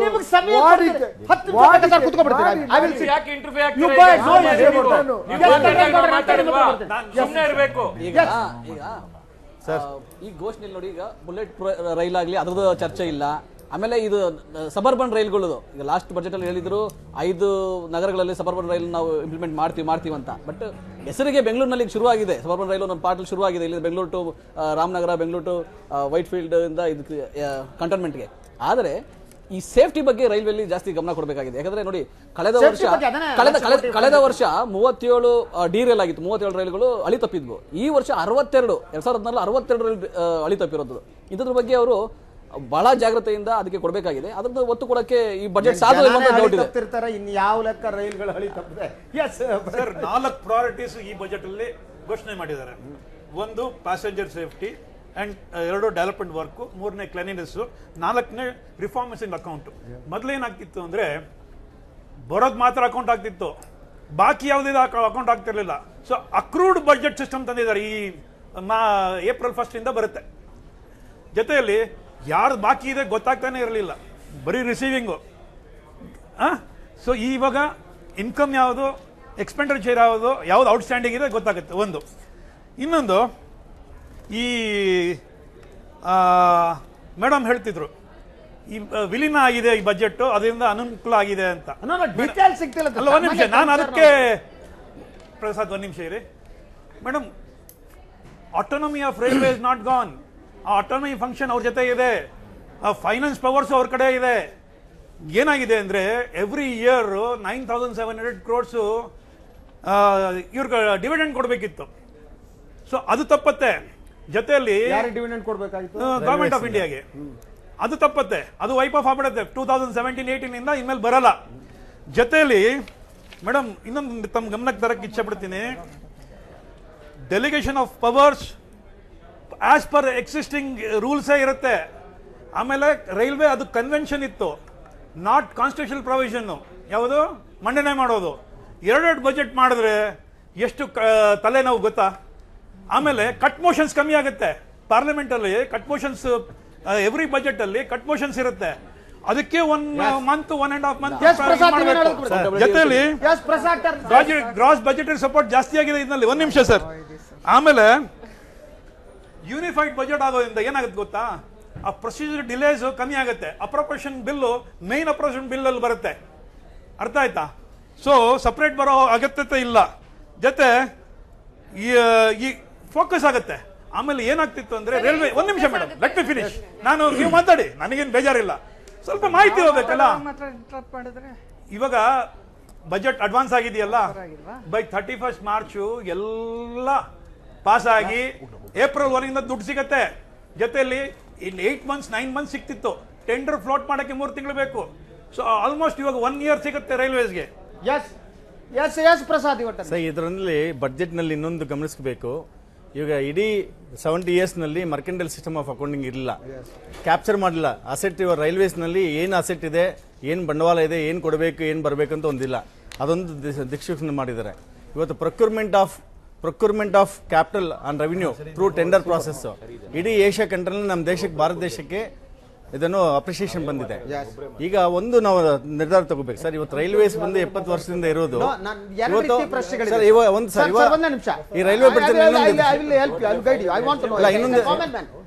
ನನಗೆ ಸರಳವಾಗಿ ಒಂದು ರೈಲ್ವೆ ಆಡಳಿತದಲ್ಲಿ ಮಾಡಬೇಕಾದ ಸುಧಾರಣೆಗಳು, ಅದನ್ನು ಯಾರು ಆಡಳಿತ ನಡೆಸ್ತಾರೋ ಅವ್ರಿಗೆ ಸಂಬಂಧಪಟ್ಟು. ನನಗೆ ಕಾಮನ್ ಮ್ಯಾನ್ಗೆ ಸರ್ವಿಸ್, ರೈಲ್ವೆ ಸರ್ವಿಸ್ ಆಗಿದೆ, ನನಗೆಲ್ಲೋ ಹೋಗ್ಬೇಕಾ ರೈಲ್ವೆ ಇದೆಯಲ್ಲ, ಟೈಮಿಂಗ್ ಸರಿಯಾಗಿ ಬರ್ತಾ ಇಲ್ವಾ, ಸುರಕ್ಷತೆ ಹೇಗಿದೆ, ನನ್ನ ಕನ್ಸರ್ನ್ ಅಷ್ಟೇ. ನೀವು accounting procedure as A CA, yes, you are right to discuss, or government will have to do it. I have no issue. ನನ್ನ ಇಶ್ಯೂ ಸಾಮಾನ್ಯ ಜನರಿಗೆ ರೈಲ್ವೆ ವಿಚಾರದಲ್ಲಿ ಏನ್ ಕನ್ಸರ್ನ್ ಇದೆ, ಅವ್ರಿಗೆ ಏನ್ ಬೇಕು ಅದನ್ನ ಈ ಬಜೆಟ್ ಅಲ್ಲಿ ಅಡ್ರೆಸ್ ಮಾಡಿದಾರೋ ಇಲ್ವಾ? ಇನ್ನೊಂದು ಪ್ರಶ್ನೆ ಅಂದ್ರೆ, ಇವತ್ತು ರೈಲ್ವೆ ಸೆಂಟರ್ ಬಂದು ಕಂಪ್ಲೀಟ್ ಲೈನ್ಸ್ ಅಂತ ಸ್ಟೇಟ್ ಅಂಡ್ ಸೆಂಟ್ರಲ್ ಬಂದು ಇವತ್ತು ಲೈನ್ಸ್ ಕೊಡೋಕೆ, ಭೂಮಿ ಕೊಡೋಕೆ ಎಲ್ಲ ಕಂಪ್ಲೀಟ್ ಡಿಲೇ ಮಾಡ್ತಾ ಇದ್ದಾರೆ. ಈ ಒಂದು ಇದನ್ನು GST ಹೆಂಗೆ ಇಂಪ್ಲಿಮೆಂಟೇಷನ್ ಮಾಡಿದ್ರು, ರೈಲ್ವೇಸ್ನಲ್ಲೂ ಎಲ್ಲ ಸ್ಟೇಟ್ ಗೌರ್ಮೆಂಟ್ ಎಲ್ಲ ಸೇರಿ ಕಂಪ್ಲೀಟ್ ಒಂದು ಮಾಸ್ಟರ್ ಪ್ಲಾನ್ ಮಾಡ್ಕೊಂಡು ಕಂಪ್ಲೀಟ್ ಮಾಡಿದ್ರೆ ಅಕ್ವಿಸಿಷನ್ ಈಸಿ ಆಗಬೇಕು. ಇವಾಗ ಇಲ್ಲಾಂದ್ರೆ ಮೈಸೂರು ಟು ಬ್ಯಾಂಗ್ಳೂರ್ ಬಂದು 30 ವರ್ಷದಿಂದ ನೋಡ್ತಾನೆ ಇದೀವಿ. ನಟರಾಜ್ ಗೌಡ್ರೆ ಹೋಗ್ಬೇಕು ಅಂತಿದ್ರು. ಈಗ ಓವರ್ ಆಲ್ ರೈಲ್ವೆ ಬಜೆಟ್ ಏನಾಗಿದೆ ಅಂದ್ರೆ, ಕಳೆದ ವರ್ಷ ಏನ್ ಮಾಡ್ತಾ ಇದ್ರು ಅದನ್ನೇ ಅನೌನ್ಸ್ ಮಾಡಿದ್ದಾರೆ ಹೊರತು ಇದರಲ್ಲಿ ಹೊಸದೇನಿಲ್ಲ. ಯಾಕಂದ್ರೆ ಅದು ಮರ್ಜ್ ಮಾಡಿದ್ದಾರೆ ಅನ್ನೋದು ಒಂದೇ ಬಿಟ್ರೆ ಅದರಲ್ಲಿ ಹೊಸದೇನಿಲ್ಲ. ಯಾಕಂದ್ರೆ ಈ ಬುಲೆಟ್ ಟ್ರೈನ್ ಪ್ರಸ್ತಾಪ ಇಲ್ಲ, ಸಬರ್ಬನ್ ರೈಲ್ವೆ ಪ್ರಸ್ತಾಪ ಇಲ್ಲ. ಇನ್ ಡೀಟೇಲ್ ಆಗಿ ಬರ್ತದೆ, ಇನ್ ಡೀಟೇಲ್ ಆಗಿ ಬರ್ಬಹುದೇನೋ. ಬಟ್ ಇಲ್ಲಿವರೆಗೂ ಅದಕ್ಕೆ ನಾವು ಏನ್ ಹೇಳ್ತೀವಿ, ಏನ್ ಎಕ್ಸ್ಪೆಕ್ಟ್ ಮಾಡ್ತೀವಿ ಅಂದ್ರೆ ಸೇಫ್ಟಿ ಬಗ್ಗೆ ಜಾಸ್ತಿ ಗಮನ ಕೊಡಬೇಕು, ಮತ್ತೆ ಇರೋ ಟ್ರೈನ್ಗಳಿಗೆ ಇನ್ನು ಫ್ರೀಕ್ವೆನ್ಸಿ ಜಾಸ್ತಿ ಮಾಡಿ, ಸಬರ್ಬನ್ ರೈಲ್ಗಳನ್ನ ಜಾಸ್ತಿ ಮಾಡಿ ಎಲ್ಲ ನಗರಗಳಲ್ಲಿ ಮಾಡಬೇಕು, ಕ್ಲೀನ್ನೆಸ್ನ ಮೇಂಟೈನ್ ಮಾಡಬೇಕು. ಇದನ್ನ ನಾವು ಹೇಳ್ಬೋದು. ಆಮೇಲೆ ಈಗ ಏನು ಮತ್ತೆ ಟ್ಯಾಕ್ಸ್ ಏನಾದ್ರು ಹೆಚ್ಚಿಗೆ ಹಾಕಿ, ಯಾಕಂದ್ರೆ ಆನ್ಲೈನಲ್ಲಿ ಏನೋ ಟ್ರಾನ್ಸಾಕ್ಷನ್ ಮಾಡಿದ್ರು ಅದಕ್ಕೆ ವೇ ಆಫ್ ಮಾಡಿದ್ದಾರೆ, ಹಣ ಎಲ್ಲ ಟ್ರಾನ್ಸಾಕ್ಷನ್ ಚಾರ್ಜಸ್ ವೇ ಆಫ್ ಮಾಡಿದ್ದಾರೆ. ಅದೇ ತರ ಎಲ್ಲದಕ್ಕೂ ಮಾಡಬೇಕಾಗ್ತದೆ. ಡಿಜಿಟಲ್ ಇಂಡಿಯಾದಲ್ಲಿ ಏನೇನು ಮಾಡ್ತಾ ಇವರು, ಆನ್ಲೈನ್ ಏನೇ ಟ್ರಾನ್ಸಾಕ್ಷನ್ ಆಗಲಿ, ಬ್ಯಾಂಕಿಂಗ್ ಅಲ್ಲಿ ಏನೇ ಟ್ರಾನ್ಸಾಕ್ಷನ್ ಕಾರ್ಡ್ ಮುಖಾಂತರ ಅದೆಲ್ಲದಕ್ಕೂ ಸರ್ಚಾರ್ಜ್ ವೇ ಆಫ್ ಮಾಡಬೇಕಂತ ಹೇಳ್ತೀವಿ. ರೈಲ್ವೇಸ್ ಅಲ್ಲಿ ನಮ್ಮ ಭಾರತ ದೇಶ ಇದು ಚೀಪೆಸ್ಟ್ ಟ್ರಾವೆಲಿಂಗ್ ಇಡೀ ವರ್ಲ್ಡ್ ಅಲ್ಲಿ ಅಂಡ್ ಮೋಸ್ಟ್ ಕಾಸ್ಟ್ಲಿಯೆಸ್ಟ್ ಕೂಡ ಫ್ಲೈಟ್ ಬರಬೇಕಾದ್ರೆ. ಇದರಲ್ಲಿ ಏನಾಗ್ತಿತ್ತು ಅಂದ್ರೆ, ಸ್ವಲ್ಪ ಆ ಕ್ಷೇತ್ರದಲ್ಲಿ ನಿರಂತರ ನಷ್ಟ ಮತ್ತು ಇನ್ಎಫಿಷಿಯನ್ಸಿ ಟು ಕ್ರೀಪಿಂಗ್. ಅದಕ್ಕೋಸ್ಕರ ಅದು ಅಲ್ಲದೆ ಅವ್ರು ಹೇಳಿದಾಗೆ ಪ್ರತಿ ವರ್ಷ 10,000 ಡಿವಿಡೆಂಡ್ ಕೊಡಬೇಕಾಗುತ್ತೆ. ಅದನ್ನು ಇಲ್ಲದಾಗ ಮಾಡಲಿಕ್ಕೆ ಮತ್ತೊಂದು, ಈ ನಮ್ಮ ರೈಲ್ವೆ ಮಿನಿಸ್ಟ್ರಿ ಯಾರಿದ್ದಾರೆ, ರೈಲ್ವೆ ಡಿಪಾರ್ಟ್ಮೆಂಟ್ ಅವರಿಗೆ ಫ್ರೀ ರೇಂಜ್ ಕೊಡಲಿಕ್ಕೆ ಇದನ್ನು ಒಟ್ಟಿಗೆ ತಂದ್ರೆ ವಿನ ಅದರಲ್ಲಿ ಹೇಗೆ ಆಗುತ್ತೆ ಅಂತ ಹೇಳಿದ್ರೆ, ನಾವು ಯಾವ ರೀತಿಯಲ್ಲಿ ಬೇರೆ ಬೇರೆ ಹೊಸ ಪದಗಳು ತರಬೇಕಾದ್ರೆ ಇವರೇ ಮಾಡ್ಕೊಳ್ಬೇಕಾಗುತ್ತೆ. ಈಗ ಅದಾಗತ್ತೆ ಇಲ್ಲ, ಅದಕ್ಕೆ ಸಪ್ರೇಟ್ ಒಂದು ಹೆಡ್ಡಲ್ಲಿ ಕೇಂದ್ರ ಬಜೆಟ್ ಇಲ್ಲೇ ಬರುತ್ತೆ ಒಂದು, ಅದ್ರ ಜೊತೆ ಇವರು ಕೂಡ ಬಂದ್ರೆ ಮತ್ತೆ ಒಳ್ಳೆಯದಾಗಿ ಈ ಬಜೆಟ್ ಬಗ್ಗೆ ಹೇಳಬೇಕಾಗಿದ್ರೆ ಅದು ರೈಲ್ವೆ ಬಜೆಟ್ ತಗೊಳ್ಳಿ, ಕೃಷಿಕರಿಗೆ ತಗೊಳ್ಳಿ, ಮಹಿಳೆಯರಿಗೆ ತಗೊಳ್ಳಿ, ಸಾರ್ವಜನಿಕವಾಗಿ ಯಾವುದೇ ಒಂದು ರೀತಿಯಲ್ಲಿ ನೋಡಿದ್ರೆ ಈ ಹೊಸದಾಗಿ ಈ ಬಜೆಟ್ ಅಲ್ಲಿ ಯಾವುದೇ ಒಂದು ಘೋಷಣೆಯಾಗಿ ಉಳಿದಿರತಕ್ಕಂಥದ್ದು ಹಳೆ ಕಳ್ಳು ಹೊಸ ಬಿಲ್ಲು, ಉಪ್ಪು ಹುಳಿ ಖಾರ ಏನು ಹಳೆ ಕಳ್ಳು ಹೊಸ ಬಿಲ್ಲನ್ನ ಕೊಟ್ಟಿದ್ದಾರೆ. ಇವತ್ತು ನಮ್ಮ ಮಲ್ಲಿಕಾರ್ಜುನ ಖರ್ಗೆ ಅವರಿದ್ದಾಗ ಏನ್ ರೈಲ್ವೆ ಬಜೆಟ್ ಅಲ್ಲಿ ಏನ್ ಮಾಡಿದ್ರು, ನಮ್ಮ ಕರ್ನಾಟಕ ರಾಜ್ಯಕ್ಕೆ ಬಹಳಷ್ಟು ಕೆಲಸಗಳಾಗಿದೆ. ಆದ್ರೆ ಇವತ್ತು ಈ ರೈಲ್ವೆ ಬಜೆಟ್ ಅಲ್ಲಿ ನನಗೆ ಗೊತ್ತಿರೋ ಮಟ್ಟಿಗೆ ಉಪ್ಪು ಹುಳಿ ಖಾರ ಏನು ಇಲ್ಲ, ಇದು ಬರೀ ಸಪ್ಪೆ ಅಂತ ಹೇಳಲಿಕ್ಕೆ ಬಯಸ್ತಾ ಇದ್ದೀನಿ. ಎಸ್ ಪ್ರಿಯ ವೀಕ್ಷಕರ, ಏನೇ ಇರಲಿ ಈಗ ಒಂದು ವಿರಾಮವನ್ನು ತಗೋತೀನಿ. ಇನ್ನು ಹಲವು ವಿಷಯಗಳ ಬಗ್ಗೆ ನಾವು ಚರ್ಚೆ ಮಾಡಬೇಕಾಗಿದೆ. ಎಸ್ ಈಗ ಒಂದು ವಿರಾಮದ ನಂತರ ಹೀಗೆ ಬರ್ತೀವಿ. ವೀಕ್ಷಕರೇ, ಜೇಟ್ಲಿ ಬಜೆಟ್ 2017 ವಿಶೇಷ ಕಾರ್ಯಕ್ರಮಕ್ಕೆ ತಮಗೆಲ್ಲ ಸ್ವಾಗತ. ಸೊ ಈ ಬಜೆಟ್ ಕೆಲವು ಹೈಲೈಟ್ಸ್ಗಳನ್ನು ನಾನು ತಮ್ಮ ಗಮನಕ್ಕೆ ತರೋಕೆ ಇಷ್ಟಪಡ್ತೀನಿ. ಕೃಷಿ ಬಗ್ಗೆ ಚರ್ಚೆ ಮಾಡಿದ್ವಿ ಏನೇನು ಅಂತೇಳಿ, ಎಸ್ ಅದರ ಜೊತೆಗೆ ರೈಲ್ವೆ ಬಗ್ಗೆ ಚರ್ಚೆ ಮಾಡಿದ್ವಿ. ಒಟ್ಟಾರೆ ಈ ಬಜೆಟ್ನ ಅಲೋಕೇಶನ್ ಯಾವುದ್ಯಾವುದಕ್ಕೆ ಹೇಗಿದೆ ಅನ್ನೋದು, ಯಾವ ಕ್ಷೇತ್ರಕ್ಕೆ ಎಷ್ಟು ಅನುದಾನವನ್ನು ಕೊಟ್ಟಿದ್ದಾರೆ ಅಂತ. ಸೊ ರಕ್ಷಣಾ ಕ್ಷೇತ್ರಕ್ಕೆ 2.75 ಲಕ್ಷ ಕೋಟಿಯನ್ನು ನೀಡಲಾಗಿದೆ. ಮೂಲಸೌಕರ್ಯಕ್ಕಾಗಿ 3.16 ಲಕ್ಷ ಕೋಟಿಯನ್ನು ನೀಡಲಾಗಿದೆ. ರೈಲ್ವೆಗೆ 1.31 ಲಕ್ಷ ಕೋಟಿ, ಕೃಷಿಗೆ 10 ಲಕ್ಷ ಕೋಟಿ, ಗ್ರಾಮೀಣ ಅಭಿವೃದ್ಧಿಗೆ 1.87 ಲಕ್ಷ ಕೋಟಿ, ಸಾರಿಗೆಗೆ 2.41 ಲಕ್ಷ ಕೋಟಿ, ವಿಜ್ಞಾನಕ್ಕೆ 37,435 ಕೋಟಿ, ನೀರಾವರಿಗೆ 20,000 ಕೋಟಿ ರೂಪಾಯಿಯನ್ನು ನೀಡಲಾಗಿದೆ. ಅದ್ರ ಜೊತೆಗೆ ಅವ್ರು ಕ್ಲೇಮ್ ಮಾಡ್ಕೊಳ್ಳೋದು ಸಾಲ ನೀಡಿಕೆಯಲ್ಲಿ ಸರಳೀಕರಣ ಮಾಡಲಾಗಿದೆ ಅಂತ. ಅದರ ಜೊತೆಗೆ ಬೆಳೆ ವಿಮೆಗಾಗಿ 9,000 ಕೋಟಿ. ಸೊ ಆರ್ಥಿಕ ಬೆಳವಣಿಗೆಯ ಪ್ರಮಾಣ ಏನಿದೆ ಅದು 6.75 to 7.5 ನಿರೀಕ್ಷೆ, ಅದು ಮೊದಲನೇ ಬಂದಿತ್ತು. ಸೊ ಇದು ಎಲ್ಲದರ ಜೊತೆಗೆ ಆದಾಯ ತೆರಿಗೆಯಲ್ಲಿ ಕೂಡ 3 ಲಕ್ಷ ವಾರ್ಷಿಕ ಆದಾಯ ಒಂದು ತೆರಿಗೆ ಹೊರೆ ಇಲ್ಲ, ಲಿಟ್ಲ್ ಬಿಟ್ ಮಾಡಿದ್ದಾರೆ, ಅದು 10% ಇಂದ 5%. ಅದಕ್ಕೆ ಮೀರಿದ ಒಂದು ವಿಚಾರ ಇದೆ, ಅದನ್ನು ನಾನು ಚರ್ಚೆ ಮಾಡಬೇಕು.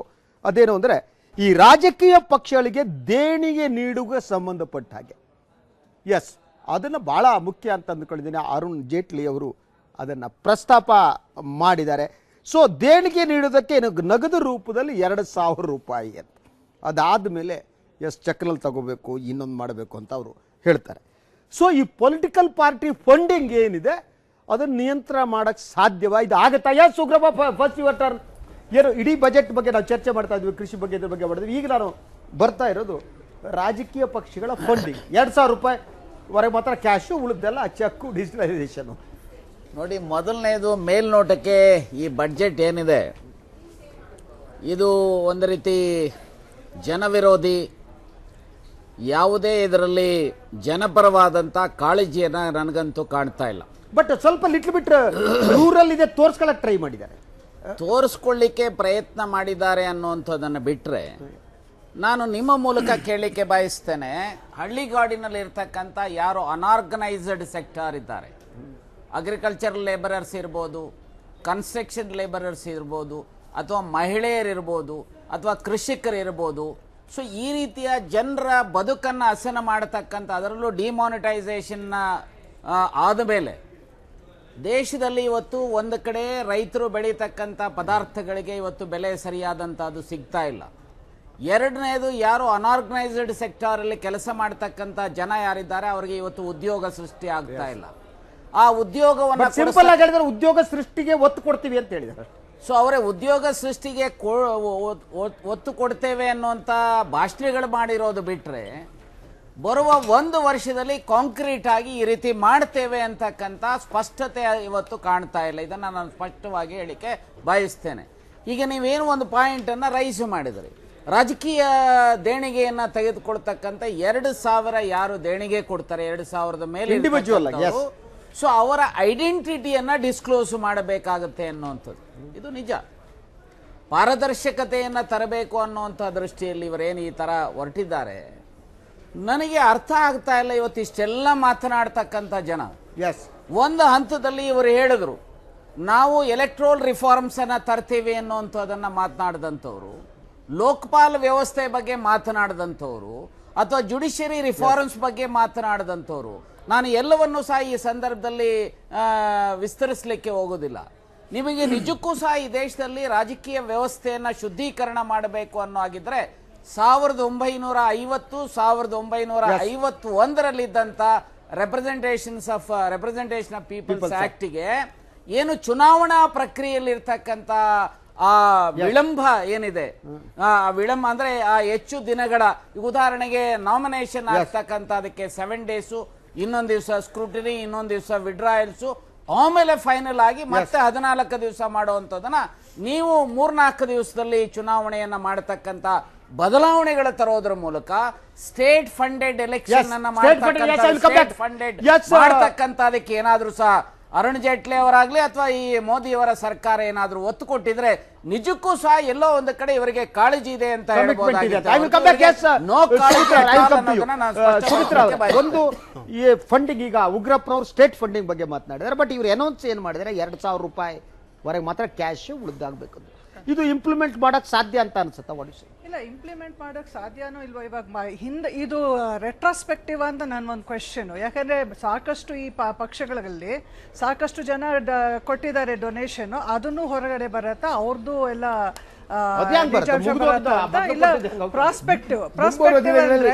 ಪ್ರಾಸ್ಪೆಕ್ಟಿವ್ ಅಂದ್ರೆ ಈ 2,000 ರೂಪೀಸ್ ನಾನು ಕೊಡಬೇಕು ಡೊನೇಷನ್ ಅಂದ್ರೆ ನಮ್ಮ ಪಕ್ಷದಲ್ಲಿ ನಮ್ದೆಲ್ಲಾರ್ದು ಕ್ಲಾರಿಟಿ ಇದೆ, ಎಲ್ಲರದ್ದು ಹೆಸರುಗಳು ಇರುತ್ತೆ. ಮಿಕ್ಕಿದ ಜಾಸ್ತಿ ದುಡ್ಡು ಇಲ್ವಲ್ಲ ಕೊಡ ಯಾರ ಹತ್ರ ಎಷ್ಟಿದೆ ಇಲ್ಲ ಅನ್ನುವಂಥದ್ದು ಈ ಹಂತದಲ್ಲಿ ನಾವು ಹೇಳೋದು ಕಷ್ಟ ಆಗುತ್ತೆ. ಆದ್ರೆ ಈಗ ಏನು ಯಾವುದೇ ಬಜೆಟ್ ನಲ್ಲಿ ಅನೌನ್ಸ್ ಮಾಡತಕ್ಕಂಥದ್ದು ಆಯಾ ಫೈನಾನ್ಷಿಯಲ್ ಇಯರ್ಗೆ ಪ್ರಾಸ್ಪೆಕ್ಟಿವ್ ರಿಟ್ರಾಸ್ಪೆಕ್ಟಿವ್ ಪ್ರಶ್ನೆ ಬರೋದಿಲ್ಲ. ಆದ್ರೆ ಅವ್ರು ಹೇಳಿದಾಗ ಏನಪ್ಪಾ ಅಂತ ಹೇಳಿದ್ರೆ, ಈಗ ಗುಜರಾತಿನಲ್ಲಿ ಇರಬೇಕಾದ್ರೆ ಕೆಲವು ಇಂಡಸ್ಟ್ರಿಯಲಿಸ್ಟ್ ಡೈರಿನಲ್ಲಿ ಮೆನ್ಷನ್ ಮಾಡಿದಾರಲ್ಲ, ಸೊ ಯಾರ್ಯಾರಿಗೆ ಎಷ್ಟೆಷ್ಟು ಹಣ ಕೊಟ್ಟಿದ್ದೀವಿ ಅದಕ್ಕೆ ಅಂತ ಹೇಳಿ. ಅನ್ವರ್ ನಂತರ ಉತ್ತರ ಸೊ ಕೊಡ್ತಾರೆ. ಇದರ ಬಗ್ಗೆ ಅಕಸ್ಮಾತ್ ಏನಾದ್ರೂ ಇವರಿಗೆ ಪಾರದರ್ಶಕತೆ, ಚುನಾವಣಾ ಪ್ರಕ್ರಿಯೆಯಲ್ಲಿ ಪಾರದರ್ಶಕತೆ ಬಗ್ಗೆ ಇವರಿಗೆ ಏನಾದ್ರೂ ಬದ್ಧತೆ ಅನ್ನೋ ಆಗಿದ್ರೆ ನೋಡಿ, ನಮ್ಮ ಮೇಲೆ ಈ ರೀತಿ ಕೆಲವರ ಆಪಾದನೆಗಳಿತ್ತು, ಆದ್ರೆ ರಿಯಾಲಿಟಿ ಇದು, ಅಥವಾ ನಾವು ತಗೊಂಡಿದ್ದೇವೆ ಅವತ್ತಿನ ಅನ್ನೋದಾದ್ರು ಹೇಳಬೇಕಾಗಿತ್ತು. ಇದನ್ನ ಹೇಳದೇ ಇರುವಂತದ್ದನ್ನು ನೋಡಿದ್ರೆ ಎಲ್ಲೋ ಒಂದು ಕಡೆ ಈ ದೇಶದ ಜನರ ಕಣ್ಣನ್ನ ಒರೆಸ್ತಕ್ಕಂತ, ದಾರಿ ತಪ್ಪಿಸ್ತಕ್ಕಂತ ವ್ಯವಸ್ಥಿತವಾದಂತ ಸಂಚು ಇವತ್ತು ಈ ಸರ್ಕಾರ ಮಾಡ್ತಾ ಇದೆ ಅಂತ ಸರ್, ಇನ್ನೊಂದು ಹೇಳ್ಬೇಕಾಗಿ ಬಯಸದ್, ಬಜೆಟ್ ನ ಮುಂಚಿತವಾಗೆ ಇದು ಮಾಡಿದ್ದಾರೆ. 2 ತಿಂಗಳಲ್ಲಿ ಏನು ಹೋಗ್ತಿರ್ಲಿಲ್ಲ. ನಾವು ಇವತ್ತಿರೋದು ಒಂದು ಬರೀ ಇಂಡಿಯಾ ಒಂದೇ ಅಲ್ಲ, ಗ್ಲೋಬಲಿ ನೋಡ್ಬೇಕಾಗುತ್ತೆ. ಇಂಟರ್ನ್ಯಾಷನಲಿ ನೋಡಿದ್ರೆ ಪಾರ್ಟಿ ಫಂಡಿಂಗ್ ಬನ್ನಿ ಅಮ್ಮ. ಅದೇ ಇವಾಗ ನಾನು ಹೇಳ್ತಾ ಇದ್ದೀನಲ್ಲ ಸರ್, ಇದು ಜಾಬ್ ವಿಷಯ ಬಂದಾಗ, ಸರ್ ಹೇಳ್ದಾಗೆ ಜಾಬ್ ವಿಷಯ ಬಂದಾಗ, ಜಾಬ್ ಬೆಳವಣಿಗೆ ಆಗೋದಕ್ಕೆ ಇವರು ಮುಂಚಿತವಾಗ್ಲೇ ಈ ತರ ಮಾಡಿದ್ರೆ, ಇವಾಗ ಅಮೆರಿಕಾನಲ್ಲಿ ಆ ತರ ಅನೌನ್ಸ್ ಮಾಡಿದ್ದಾರೆ, ಇನ್ನು ಜಾಬ್ ಕಳ್ಕೊಳ್ತಾರೆ. ನಮ್ ದೇಶದಲ್ಲಿ ಮತ್ತೆ ಅದು ಎಫೆಕ್ಟ್ ಆಗುತ್ತೆ. ಇದನ್ನೆಲ್ಲ ತಿಳ್ಕೊಂಡು ನೋಡ್ಕೊಂಡು ನಾವು ಒಂದು ಬಜೆಟ್ಗೆ ಬರ್ಬೇಕಿತ್ತು. ನೀವು chartered accountant, I want to know party funding ತುಂಬಾ ಇದು ವೆರಿ ವೆರಿ ಸ್ಕೇರಿ. ನಾವೇನು ಮಾಡಿ ಎಲೆಕ್ಷನ್ ಕಮಿಷನ್ ಇದು ಪಾರ್ಟಿ ಕಂಪ್ಲೀಟ್ ಫಂಡಿಂಗ್ ಎಲ್ಲ ಮಾನಿಟರ್ ಮಾಡಬೇಕಂದ್ರೆ ಏನು ಮಾಡಬೇಕಂದ್ರೆ ಈ ಬಡ್ಜೆಟ್ನಲ್ಲೇ ರೆಕಗ್ನೈಸ್ ಪಾರ್ಟೀಸ್ ಇರಲಿ, ಏನಾದ್ರು ಪಾರ್ಟೀಸ್ ಇರಲಿ ಅಲೋಕೇಟ್ ಮಾಡಬೇಕು. ಇಲ್ಲಾಂದ್ರೆ ಏನಾಗುತ್ತೆ ಅಂತ ಕಂಪ್ಲೀಟ್ ಇವತ್ತು ಯಾರು ಅಧಿಕಾರದಲ್ಲಿ ಇದ್ದಾರೋ ಕಂಪ್ಲೀಟ್ ಅಂದರೆ ಇವಾಗ ಕಾರ್ಪೊರೇಟ್ಸ್ ಅಂದ್ರೆ ಕಷ್ಟ. ಅವರು ಈವನ್ ಅವ್ರು ದುಡ್ಡು ಕೊಟ್ರೆ, ಡೊನೇಷನ್ ಕೊಟ್ರೆ ಏನಾಗುತ್ತೆ, ಏನೋ ಒಂದು ವ್ಯವಹಾರ ಇದೆ ಅಂತ ಹೇಳ್ತಾರೆ, ಲಿಂಕ್ ಮಾಡ್ತಾರೆ. ಇವಾಗ ಎಲ್ಲಿಂದ ಬರುತ್ತೆ ಇವರಿಗೆ? ಅಕೌಂಟಿಂಗ್ ಸಿಸ್ಟಮ್ ಅಕೌಂಟಿಂಗ್ ಇಲ್ಲ ಸರ್. ಇವಾಗ ಸಪೋಸ್ ದುಡ್ಡು ಕೊಡ್ಬೇಕಂದ್ರೆ ಇವಾಗ ನಾನೇನು ಕೊಡಬೇಕು ಪಾರ್ಟಿಗೆ? There no compulsory, you can accept. So who will give contribution to political parties? Industry ಕೊಡ್ಬೋದು, ಇನ್ನೊಂದು ಕೊಡ್ಬೋದು, ಎಲ್ಲ ದೇಶದಲ್ಲಿ ಅಲ್ವಾ. ಅದಕ್ಕೆ ಏನ್ ಮಾಡ್ಬೇಕು? ಯೂನಿಫಾರ್ಮ್ ಮಾಡ್ಬೇಕು. ನಾ ಹೇಳ್ತಾ ಇರೋದು, ಒಂದು ಕನ್ಫ್ಯೂಷನ್ ಇಲ್ಲ ಅಂದ್ರೆ ಎಲ್ಲಾ ಪಾರ್ಟಿ ಕಂಪ್ಲೀಟ್ ಅಂದ್ರೆ ಎವ್ರಿಬಡಿ ಶುಡ್ ಬಿ ಈಕ್ವಲ್ ಅಂತ ಟ್ರೀಟ್ ಮಾಡಬೇಕು. ಎಸ್ ಅನ್ವರ್ ಮಾಣಿಪಾಡಿ ಕೆಲವು ವಿಚಾರಗಳನ್ನ ಉಗ್ರಪ್ಪನವರು ಎತ್ತಿದ್ದಾರೆ. ಎಲೆಕ್ಟ್ರಲ್ ರಿಫಾರ್ಮ್ಸ್ ಅಲ್ಲಿ ಇಲ್ಲಿ ತನಕ ಯಾರು ಮಾಡಿದೊಂದು ವಿಷಯ ಏನು ಮಾಡ್ತಾರೆ, ನಮ್ಮ ಈ ಪಕ್ಷ ಎತ್ಕೊಂಡಿದೆ. ಎಲೆಕ್ಟ್ರಲ್ ರಿಫಾರ್ಮ್ ಎಲೆಕ್ಟ್ರಲ್ ರಿಫಾರ್ಮ್ ತರಬೇಕಾ, ಇಂಥ ವಿಷಯಗಳು ತರಬೇಕಾದ್ರೆ ಪಾರ್ಟಿ ಫಂಡಿಂಗ್ ಬಿಲ್ ಬೇಕು. ಆ ದುಡ್ಡನ್ನ ಕಲೆಕ್ಟ್ ಮಾಡಿ ಯಾವ ರೀತಿಯಲ್ಲಿ ಯೋಗ್ಯತೆ ಇದ್ದವರಿಗೆ ಚುನಾವಣೆ ಫೈಟ್ ಮಾಡ್ಲಿಕ್ಕೆ ಆಗುದಿಲ್ಲೋ ಅವ್ರಿಗೆ ದುಡ್ಡಿರೋದೇ ಇರ್ತಾರೆ, ಅಂಥವರಿಗೆಲ್ಲ ಒಳಗೆ ತರಬೇಕಾದ್ರೆ ಈ ರಿಫಾರ್ಮೇಶನ್ ಬೇಕೇ ಬೇಕು. ದುಡ್ಡಿನ ರಿಫಾರ್ಮೇಶನ್ ಅದು ಪೊಲಿಟಿಕಲಿ ವಿಲ್ ಇರಬೇಕು. ಅದಕ್ಕಿಂತ ಮುಂಚಿತವಾಗಿ ಆ ಪೊಲಿಟಿಕಲ್ ವಿಲ್ ಅನ್ನು ಇವತ್ತು ನಮ್ಮ ಅರುಣ್ ಜೇಟ್ಲಿ ಅವರು ಅದು ಡಿಸ್ಪ್ಲೇ ಮಾಡಿದ್ದಾರೆ ಪಕ್ಷದ ಮುಖಾಂತರ. ನಿಮಿಷ, ಇಲ್ಲಿಗೆ ನಿಲ್ಲಲ್ಲ. ಇದು ಉಗ್ರಪ್ಪ ಅವರು ಹೇಳಿದ ಹಾಗೆ ಇದರ ನಂತರ ಕೂಡ ಬರುವ ದಿನಗಳಲ್ಲಿ ಬಹಳಷ್ಟು ರಿಫಾರ್ಮ್ಸ್ ಅವ್ರು ಹೇಳಿದ್ರು. ಕಾಣ್ತೇನೆ, ನಾ ಹೆಲ್ಪ್ ಮಾಡಲ್ಲ, ಮತ್ತೆ ಸೆಟ್ ಮಾಡ್ಕೊತಾರೆ. ಭಾಳ ಹೊತ್ತಾಯ್ತು ನೀವು ಸೆಟ್ ಮಾಡ್ಕೊಂಡಿಲ್ಲ. So I want to know, Ugrappa ಹೇಳಿದ್ರು ಏನು ಕೆಲವರು ಚೀಟಿಗಳಲ್ಲಿ, ಡೈರಿಗಳಲ್ಲಿ ಎಲ್ಲ ಮೆನ್ಷನ್, ಅದು ಏನಿದ್ರು ಯಾವ ರೀತಿ ಇದ್ರು ಈ ಒಂದು ಪೊಲಿಟಿಕಲ್ ವಿಲ್ ತೋರಿಸಿದ ನಂತರ ಬರುವ ದಿನಗಳಲ್ಲೂ ಚೀಟಿ ಇರಲಿ, ಡೈರಿ ಇರಲಿ, ಏನಿದ್ರಿ ಅದನ್ನು ಹೊರಗೆ ತರ್ತೀವಿ. ಯಾರ್ಯಾರು ಹೇಗೆ ಮಾಡ್ತೀವಿ. ಆದರೆ ಒಂದು ಮಾತು ಅಂತ ಹೇಳ್ತೀನಿ ನಾನು, ಮುಂದಿನ ಬರೋ ದಿನಗಳಲ್ಲಿ ನಮ್ಮ ಪಕ್ಷ ಅಲ್ಲಿ ರೂಲ್ ಮಾಡೋ ತನಕ ಈ ಒಂದು ದುಡ್ಡು ಖರ್ಚು ಮಾಡಿ ಗೆಲ್ಲುವ ಪರಿಸ್ಥಿತಿ ಬರಲ್ಲ. ಯಾವೊಬ್ಬ ಜನರಿಗೆ ಎಲ್ಲ ಜನರಿಗೂ ಕೂಡ ಎಲೆಕ್ಷನಲ್ಲಿ ಪಾಲ್ಗೊಳ್ಬೋದು, ಎಲೆಕ್ಷನ್ ಹೋರಾಟ ಮಾಡ್ಬೋದು, ದುಡ್ಡಿನ ಅಗತ್ಯ ಬರಲ್ಲ. ಆ ರೀತಿಯಲ್ಲಿ ಪೊಲಿಟಿಕಲ್ ವಿಲ್ ತೋರಿಸಿದ್ದಾರೆ. ಅದನ್ನು ಹೇಳಕ್ ಹೋದ್ರೆ ಇದೆಲ್ಲ ಒಂಥರ ಆದರ್ಶ ಅಂತ. ಇಂಡಿಯನ್ ಸೊಸೈಟಿ ಇಂಡಿಯಾ ಅಂತ ಸುಮ್ಮನಕ್ಕಾಗುತ್ತಾ? Will have to reform the country, will have to bring lot of reformation. ಅದಕ್ಕೋಸ್ಕರ ಇಂಡಿಯಾ ಹಾಗೆ ಅದು ಹಾಗೆ ಬಿಡಕ್ಕಾಗಲ್ಲ. ಈಗ it's a beginning of the end of the corruptive elections. Shashidhar ಭಟ್ರೆ, ಈ ದೇಶದ ಜನ, ಈ ದೇಶದ ಮತದಾರರು ಅತ್ಯಂತ ಪ್ರಬುದ್ಧರಿದ್ದಾರೆ. ಕೆಲವು ಸಮಯದಲ್ಲಿ ಯಾಮರ್ತಿರ್ಬೋದು, ಆದರೆ ಇನ್ನು ಕೆಲವು ಸಮಯದಲ್ಲಿ ಅನೇಕರು ಜೈಲುಗಳಲ್ಲಿ ಹೋರಾಟ ಮಾಡಿ ಜೈಲಲ್ಲಿ ಇರುವಂತವ್ರನ್ನು ಸಹ ಅವ್ರು ಆಚೆ ಬರ್ತಾ ಇದ್ರು, ವೆಚ್ಚ ಮಾಡ್ತಾ ಇದ್ರು, ಆಯ್ಕೆ ಮಾಡಿರ್ತಕ್ಕಂಥ ಸಂದರ್ಭಗಳಿದಾವೆ. ಆದರೆ ಪ್ರಶ್ನೆ ಏನಪ್ಪಾ ಅಂತ ಹೇಳಿದ್ರೆ, ಇವತ್ತು ಏನೆಲ್ಲ ಕಡ್ದು ಕಟ್ಟಾಕ್ತೀವಿ ಅಂತ ಹೇಳಿ ಅಧಿಕಾರಕ್ಕೆ ಬಂದಂಥವ್ರು, ಇದು ಮುಂದಿನ ದಿನಗಳಲ್ಲ. ಇದು ಈ financial statement only for 1 year. Again next ಫೆಬ್ರವರಿಲಿ there will be one more statement. So ಆದ್ರೆ ಈ 1 year ಅಲ್ಲಿ 365 days ಅಲ್ಲಿ, so what is the stand of union government in regard to the electoral reforms are sir concerned. ನೀವು ಆರ್ಥಿಕ ತಜ್ಞರು, I want to no ಎಷ್ಟರ ಮಟ್ಟಿಗೆ ಪೊಲಿಟಿಕಲ್ ಪಾರ್ಟಿ ಫಂಡಿಂಗ್ ಏನಿದೆ ಅದರ ಮೇಲೆ ನಿಯಂತ್ರಣ ಹೇರಬೇಕು ಅಥವಾ ಸೋರ್ಸ್ ಗೊತ್ತಾಗಬೇಕು ಅನ್ನೋ ಕಾರಣಕ್ಕೆ ಇದೆಲ್ಲ ಮಾಡ್ತಾರೆ. Do you think is it possible? ಈಗ ನಾನು ಹೇಳೋದಾದ್ರೆ ಒಂದು ನಾವು ಗಮನಕ್ಕಿರಬೇಕು, ಭಾರತ ತುಂಬ ಜನಸಂಖ್ಯೆ ಹೆವಿಲಿ ಪಾಪ್ಯುಲೇಟೆಡ್ ಕಂಟ್ರಿ. ಇವರೇನು 2000 rupees ಅಥವಾ 4000 1000 ಏನು ಬೇಕಾದ್ರೆ ಹಾಕಲಿ, it is very easy to evade this. ಯಾಕಂತ ಹೇಳಿದ್ರೆ you have to just see less than 2000 nobody is accountable. You can write A to Z all the names and Z to A. Sir ನನಗೆ ವಿರಾಮದ ಸಮಯ ಬಂದು, ವಿರಾಮದ ನಂತರ you continue. ಅಲ್ಲ, loopholes ಇದೆ. ಯು ವಿಲ್ ಡಿಸ್ಕಸ್ ಅದೇನು ಅಂತ discuss. According to me this particular reform will be a failure. It cannot plug the loop hole in the political funding system. ಇದು ಏನು ಇದು ರಿಫಾರ್ಮೇ ಅಲ್ಲ, single point. For your kind information, as it is, there is a provision. There is a provision. Each and every political party, they have to disclose the source if it is more. ಇದು ಒಂದು. ಎರಡನೇದು, ಪ್ರತಿ ವರ್ಷ audit ಮಾಡಿ election commission ಮುಂದೆ declare ಮಾಡಬೇಕು. That is the legal position. There is a Supreme Court judgment to that effect. ವಿರಾಮದ ಸಮಯ ಬಂದರೆ ಪ್ರಿಯ ವೀಕ್ಷಕರ ಒಂದು ವಿರಾಮವನ್ನ ತಗೋತೀನಿ. ವಿರಾಮದ ನಂತರ ನಮ್ಮ ಈ ಚರ್ಚೆ ಮುಂದುವರಿಯುತ್ತೆ. ಪ್ರಿಯ ವೀಕ್ಷಕರ, ವಿರಾಮದ ನಂತರ ತಮಗೆಲ್ಲ ಮತ್ತೊಮ್ಮೆ ಸ್ವಾಗತ. ಈಗ ನನ್ನ ಜೊತೆಗೆ ಇನ್ನೊಬ್ಬ ಅತಿಥಿ ಜಾಯಿನ್ ಆಗಿದ್ದಾರೆ. ಅವರು ಏನು FKCCIನ ಉಪಾಧ್ಯಕ್ಷರಾಗಿರುವ ಸುಧಾಕರ್ ಶೆಟ್ಟಿ ಅವರು. ಅವರನ್ನು ತುಂಬ ಪ್ರೀತಿಯಿಂದ ಕಾರ್ಯಕ್ರಮಕ್ಕೆ ಸ್ವಾಗತಿಸ್ತೇನೆ. ಎಸ್, ಈ ಮುಂಗಡ ಪತ್ರ ಬಜೆಟ್ ದೃಷ್ಟಿಯಿಂದ, ಈ ಮುಂಗಡ ಪತ್ರ ಕೈಗಾರಿಕೆ ದೃಷ್ಟಿಯಿಂದ ಏನು ಯಾವ ರೀತಿ ಇದೆ ಅನ್ನೋದನ್ನು ನಾವು ಚರ್ಚೆ ಮಾಡಬೇಕು. ಸೊ ಅದಕ್ಕೂ ಮೊದಲು ನಾವೇನು ವಿರಾಮಕ್ಕಿಂತ ಮೊದಲು ವೀಕ್ಷಕರೇ ಏನು ಚರ್ಚೆ ಮಾಡ್ತಾ ಇದ್ವಿ, ಪಾರ್ಟಿ ಫಂಡಿಂಗ್. ಸೊ ಈ ಬಗ್ಗೆ ಆರ್ಥಿಕ ತಜ್ಞರ KV ರಾವ್ ಅವರು ಮಾತನಾಡ್ತಾ ಇದ್ರು. ನಾನು ಅವ್ರ ಹತ್ರ ರಿಕ್ವೆಸ್ಟ್ ಮಾಡಿ ಅರ್ಧಕ್ಕೆ ನಿಲ್ಲಿಸಿದೆ. Yes Rao, your turn. Industry ಬಗ್ಗೆ ಪಾರ್ಟಿ ಫಂಡಿಂಗ್ ನಂತರ ಪ್ರಸಾದ್ ಅವರು ಕೂಡ ಕೆಲವು ಅಂಶಗಳನ್ನ ವ್ಯಕ್ತಪಡ್ತೀನಿ ಅಂದರೆ ಪಾರ್ಟಿ ಫಂಡಿಂಗ್ ಅಂತ ಹೇಳಿದ್ರೆ ನಾನು ಹೇಳಿದೆ ಮೊದಲೇ ನನ್ನ ಪ್ರಶ್ನೆ ಇಷ್ಟೇ ಸರ್. ಈಗೇನು ಕೇವಲ 2,000 ರೂಪಾಯಿ ಕ್ಯಾಶಲ್ಲಿ ತಗೊಳ್ಳೋ ಅನ್ನುವ ಮೂಲಕ, ನಾವು ಚೆಕ್ ತಗೋ ಮೂಲಕ ಇದನ್ನ ಸ್ಟ್ರೀಮ್ ಲೈನ್ ಮಾಡಕ್ ಸಾಧ್ಯನಾ, ಅಕೌಂಟೇಬಲ್ ಮಾಡಕ್ ಸಾಧ್ಯನಾ, ಏನು that's what you say? Streamline ಮಾಡಲಿಕ್ಕೆ ಸಾಧ್ಯ ಇಲ್ಲ. ಯಾಕೆ ಹೇಳಿದ್ರೆ it's very easy to avoid this type of situation. ಯಾಕಂತಂದ್ರೆ ಇದು 2000 ಅದೆಲ್ಲ you can go on accounting and to less than 2000 the party is not accountable.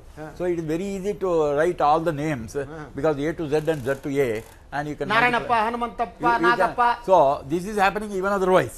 ಆದ ಕಾರಣ ಇದು ಒಂದು ಅಟೆಂಪ್ಟ್ ಮಾಡಿದ್ದಾರೆ ಈ ಪಾರ್ಟಿ, ಏನಿಲ್ಲದಕ್ಕೆ ತೋರಿಸಲಿಕ್ಕೆ. ಓಕೆ, ನಾವು ಇದು ಎಫರ್ಟ್ ಹಾಕಿದ್ದೇವೆ ಅಂತ, but according to me the result will be zero, output will be zero. Yes Prasad, ನೀವು ಕೂಡ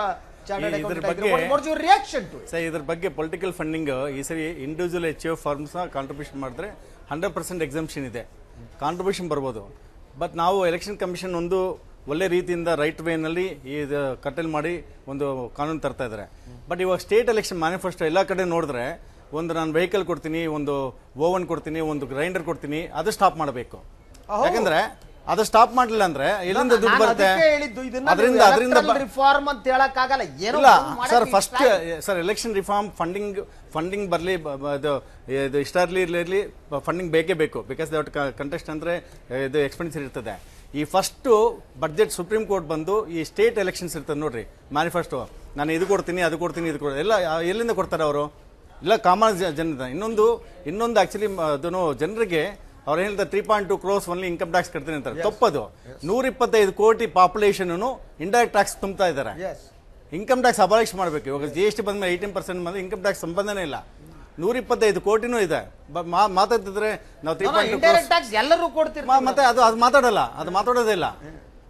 ದಯವಿಟ್ಟು ಇವತ್ತು ಸ್ಟೇಟ್ ಎಲೆಕ್ಷನ್ಸ್ ಆಗಲಿ, ಮ್ಯಾನಿಫೆಸ್ಟೋ ಆಗಲಿ, ಅಂದ್ರೆ ನಿಮ್ಗನ್ಸುವಾಗ ಏನೋ ಟ್ಯಾಕ್ಸ್ ಸ್ಟ್ರಕ್ಚರ್ ನ ಸರಳೀಕರಣ ಅಂತ ಏನ್ ನಾವು ಮಾತಾಡ್ತೀವಿ, ಬಟ್ ನಮಗೆ ಆ ರೀತಿ ಯಾವುದೇ ಸರಳೀಕರಣ ಕಾಣ್ತಾ ಇಲ್ಲ. GST ಬರುತ್ತೆ ಅನ್ನೋದೊಂದು ಬಿಟ್ರೆ ಉಳಿದಂತೆ ಇಡೀ ಅದರ ಫಾರ್ಮ್ ನಲ್ಲಿ ಇನ್ನೊಂದರಲ್ಲಿ ನಮಗೆ ಕಾಣ್ತಾ. Sir actually is of doing business ನಲ್ಲಿ ಇವತ್ತು ಒಂದು ಹೇಳ್ದಲ್ಲ, MSME ಸೆಗ್ಮೆಂಟ್ 70% ಅಂದ್ರೆ ದಿನನಿತ್ಯ ಮಾರ್ನಿಂಗ್ ಹೇಳಿದ್ರೆ ಈ ಅಪ್ಲೋಡ್ ಮಾಡಬೇಕು, ಅದು ಅಪ್ಲೋಡ್ ಮಾಡಬೇಕು, ಪರ್ಚೇಸ್ ಅಪ್ಲೋಡ್ ಮಾಡಬೇಕು, ಸೇಲ್ಸ್ ಅಪ್ಲೋಡ್ ಮಾಡಂದ್ರೆ ಬರೀ ಅವ್ರು ಅಪ್ಲೋಡ್ನಲ್ಲೇ ಇದ್ದಾರೆ.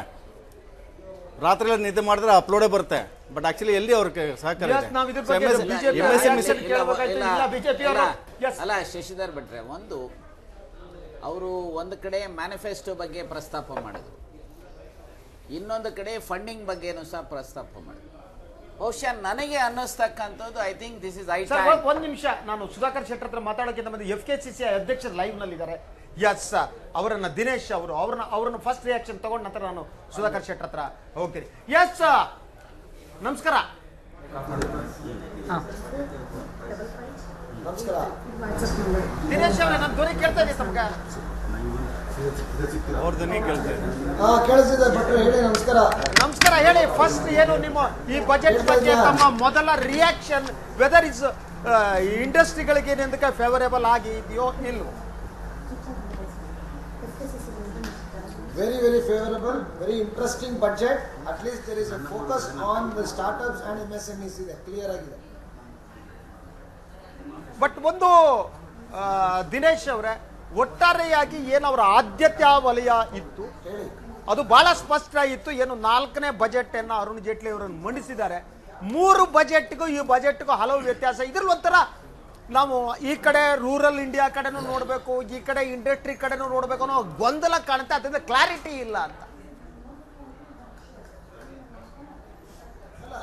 ಯಾವುದೇ ಒಂದು ಬಡ್ಜೆಟ್ 2 ಅವರ್ ನೋಡಿದ ತಕ್ಷಣ ಕ್ಲಾರಿಟಿ ಗೊತ್ತಾಗಲ್ಲ. ಆ ಬಡ್ಜೆಟ್ ಅಲ್ಲಿ ಏನಿದೆ ಅಂತ ನೋಡಬೇಕು. ನೀವು 5 ಸೆಕ್ಟರ್ ಇಂಪಾರ್ಟೆಂಟ್ ನಮಗೆ: ಇನ್ಫ್ರಾಸ್ಟ್ರಕ್ಚರು, ಎಜುಕೇಷನ್ನು, ಸ್ಕಿಲ್ಲು, ಹೌಸಿಂಗು, ಆಮೇಲೆ personal income tax. Okay, so ನೀವು ಎಲ್ಲ ವಿಚಾರದಲ್ಲಿ ನೋಡಿದ್ರೆ enough attention has been given for all these 5 sectors. No, one thing, Dinesh, I want to know from you. I will come back to you, sir. Yes, I want to know specific ಆಗಿ ಇಂಡಸ್ಟ್ರಿಗೆ favourable ಆಗಿರುವ ಅಂಶಗಳು ಯಾವುದ್ರ ಬಗ್ಗೆ ತಮಗೆ ಸಂತೋಷ ಆಗಿದೆ sir Dinesh?